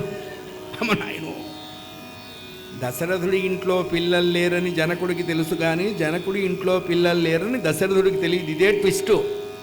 జనకుడు అన్నట్ట, బావగారు మీ దగ్గర ఇంకా ఉంటే నిలబెట్టండి అన్నారు. మా దగ్గర లేరండి అయిపోయినారు, మా దగ్గర లేరండి అయిపోయినారు. రామచంద్రమూర్తికి సీతమ్మ, భరతుడికి మాండవి, లక్ష్మణుడికి ఊర్మిళ, శత్రుఘ్నుడికి శృతకీర్తి. ఆ నలుగురిని ప్రాజాపత్య పద్ధతిలో ఇచ్చి వివాహం చేసి వాళ్ళు తలంబ్రాలు పోసుకొని చాలా ఆనందంగా. ఇంకా విశేషం ఏమిటంటే రామచంద్రమూర్తి కళ్యాణాలకి కౌసల్య సుమిత్రాదులు రాలేదు. ఎందుకంటే సూర్యవంశంలో మగపిల్లవాడి పెళ్లికి పట్టపు దేవేరులు వచ్చే సంప్రదాయం లేదు. అందుకని దశరథుడే మంత్రి సామంత దండనాథ పురోహితులతో వచ్చాడు. కళ్యాణమై వెళుతూ వెళుతూ పరశురాముడి యొక్క అవతారం పూర్తి చేసినట్టుగా ఆయనకి చెప్పి ఆయన చేతిలో ఉన్న వైష్ణవ చాపాన్ని తీసుకొని కొడుకులతో కోడళ్లతో దశరథుడు అయోధ్యానగరం ప్రవేశిస్తే ఆ నగర పొలిమేరలో కౌసల్య సుమిత్ర కైకలు మంగళహారతి పట్టుకొని వస్తున్న కొడుకులకి కోడలకి మంగళమిచ్చి గృహప్రవేశం చేయిస్తున్నారు. ఈ చక్కటి అదృష్టం రామచంద్రమూర్తి మనకు కలిగించినందుకు మనమంతా రాముడికి అనేక వేల లక్షల జన్మల సంవత్సరాలు ఈ మానవ జన్మే ఎత్తి ఈ భక్తే కలిగి ఈ ధర్మంతోనే బ్రతికి ఈ ధర్మంలోనే ప్రాణం వదిలేసేట్టుగా రాముడు మనల్ని అనుగ్రహించాలి అని వేడుకుంటూ రాజీవ నయన జగరాజ వినూతమైన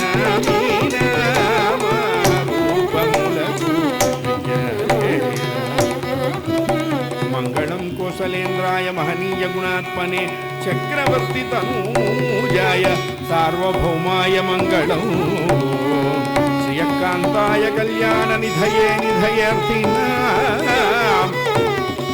శ్రీ వెంకట నివాసాయ శ్రీనివాసాయ మంగళం అజ్ఞానాం జాహ్నవీ తీర్థం విద్యాతీర్థం వివేకినాం సర్వేషాం సుఖదం తీర్థం భారతీ తీర్థమాశ్రయే భారతీ తీర్థమాశ్రయే.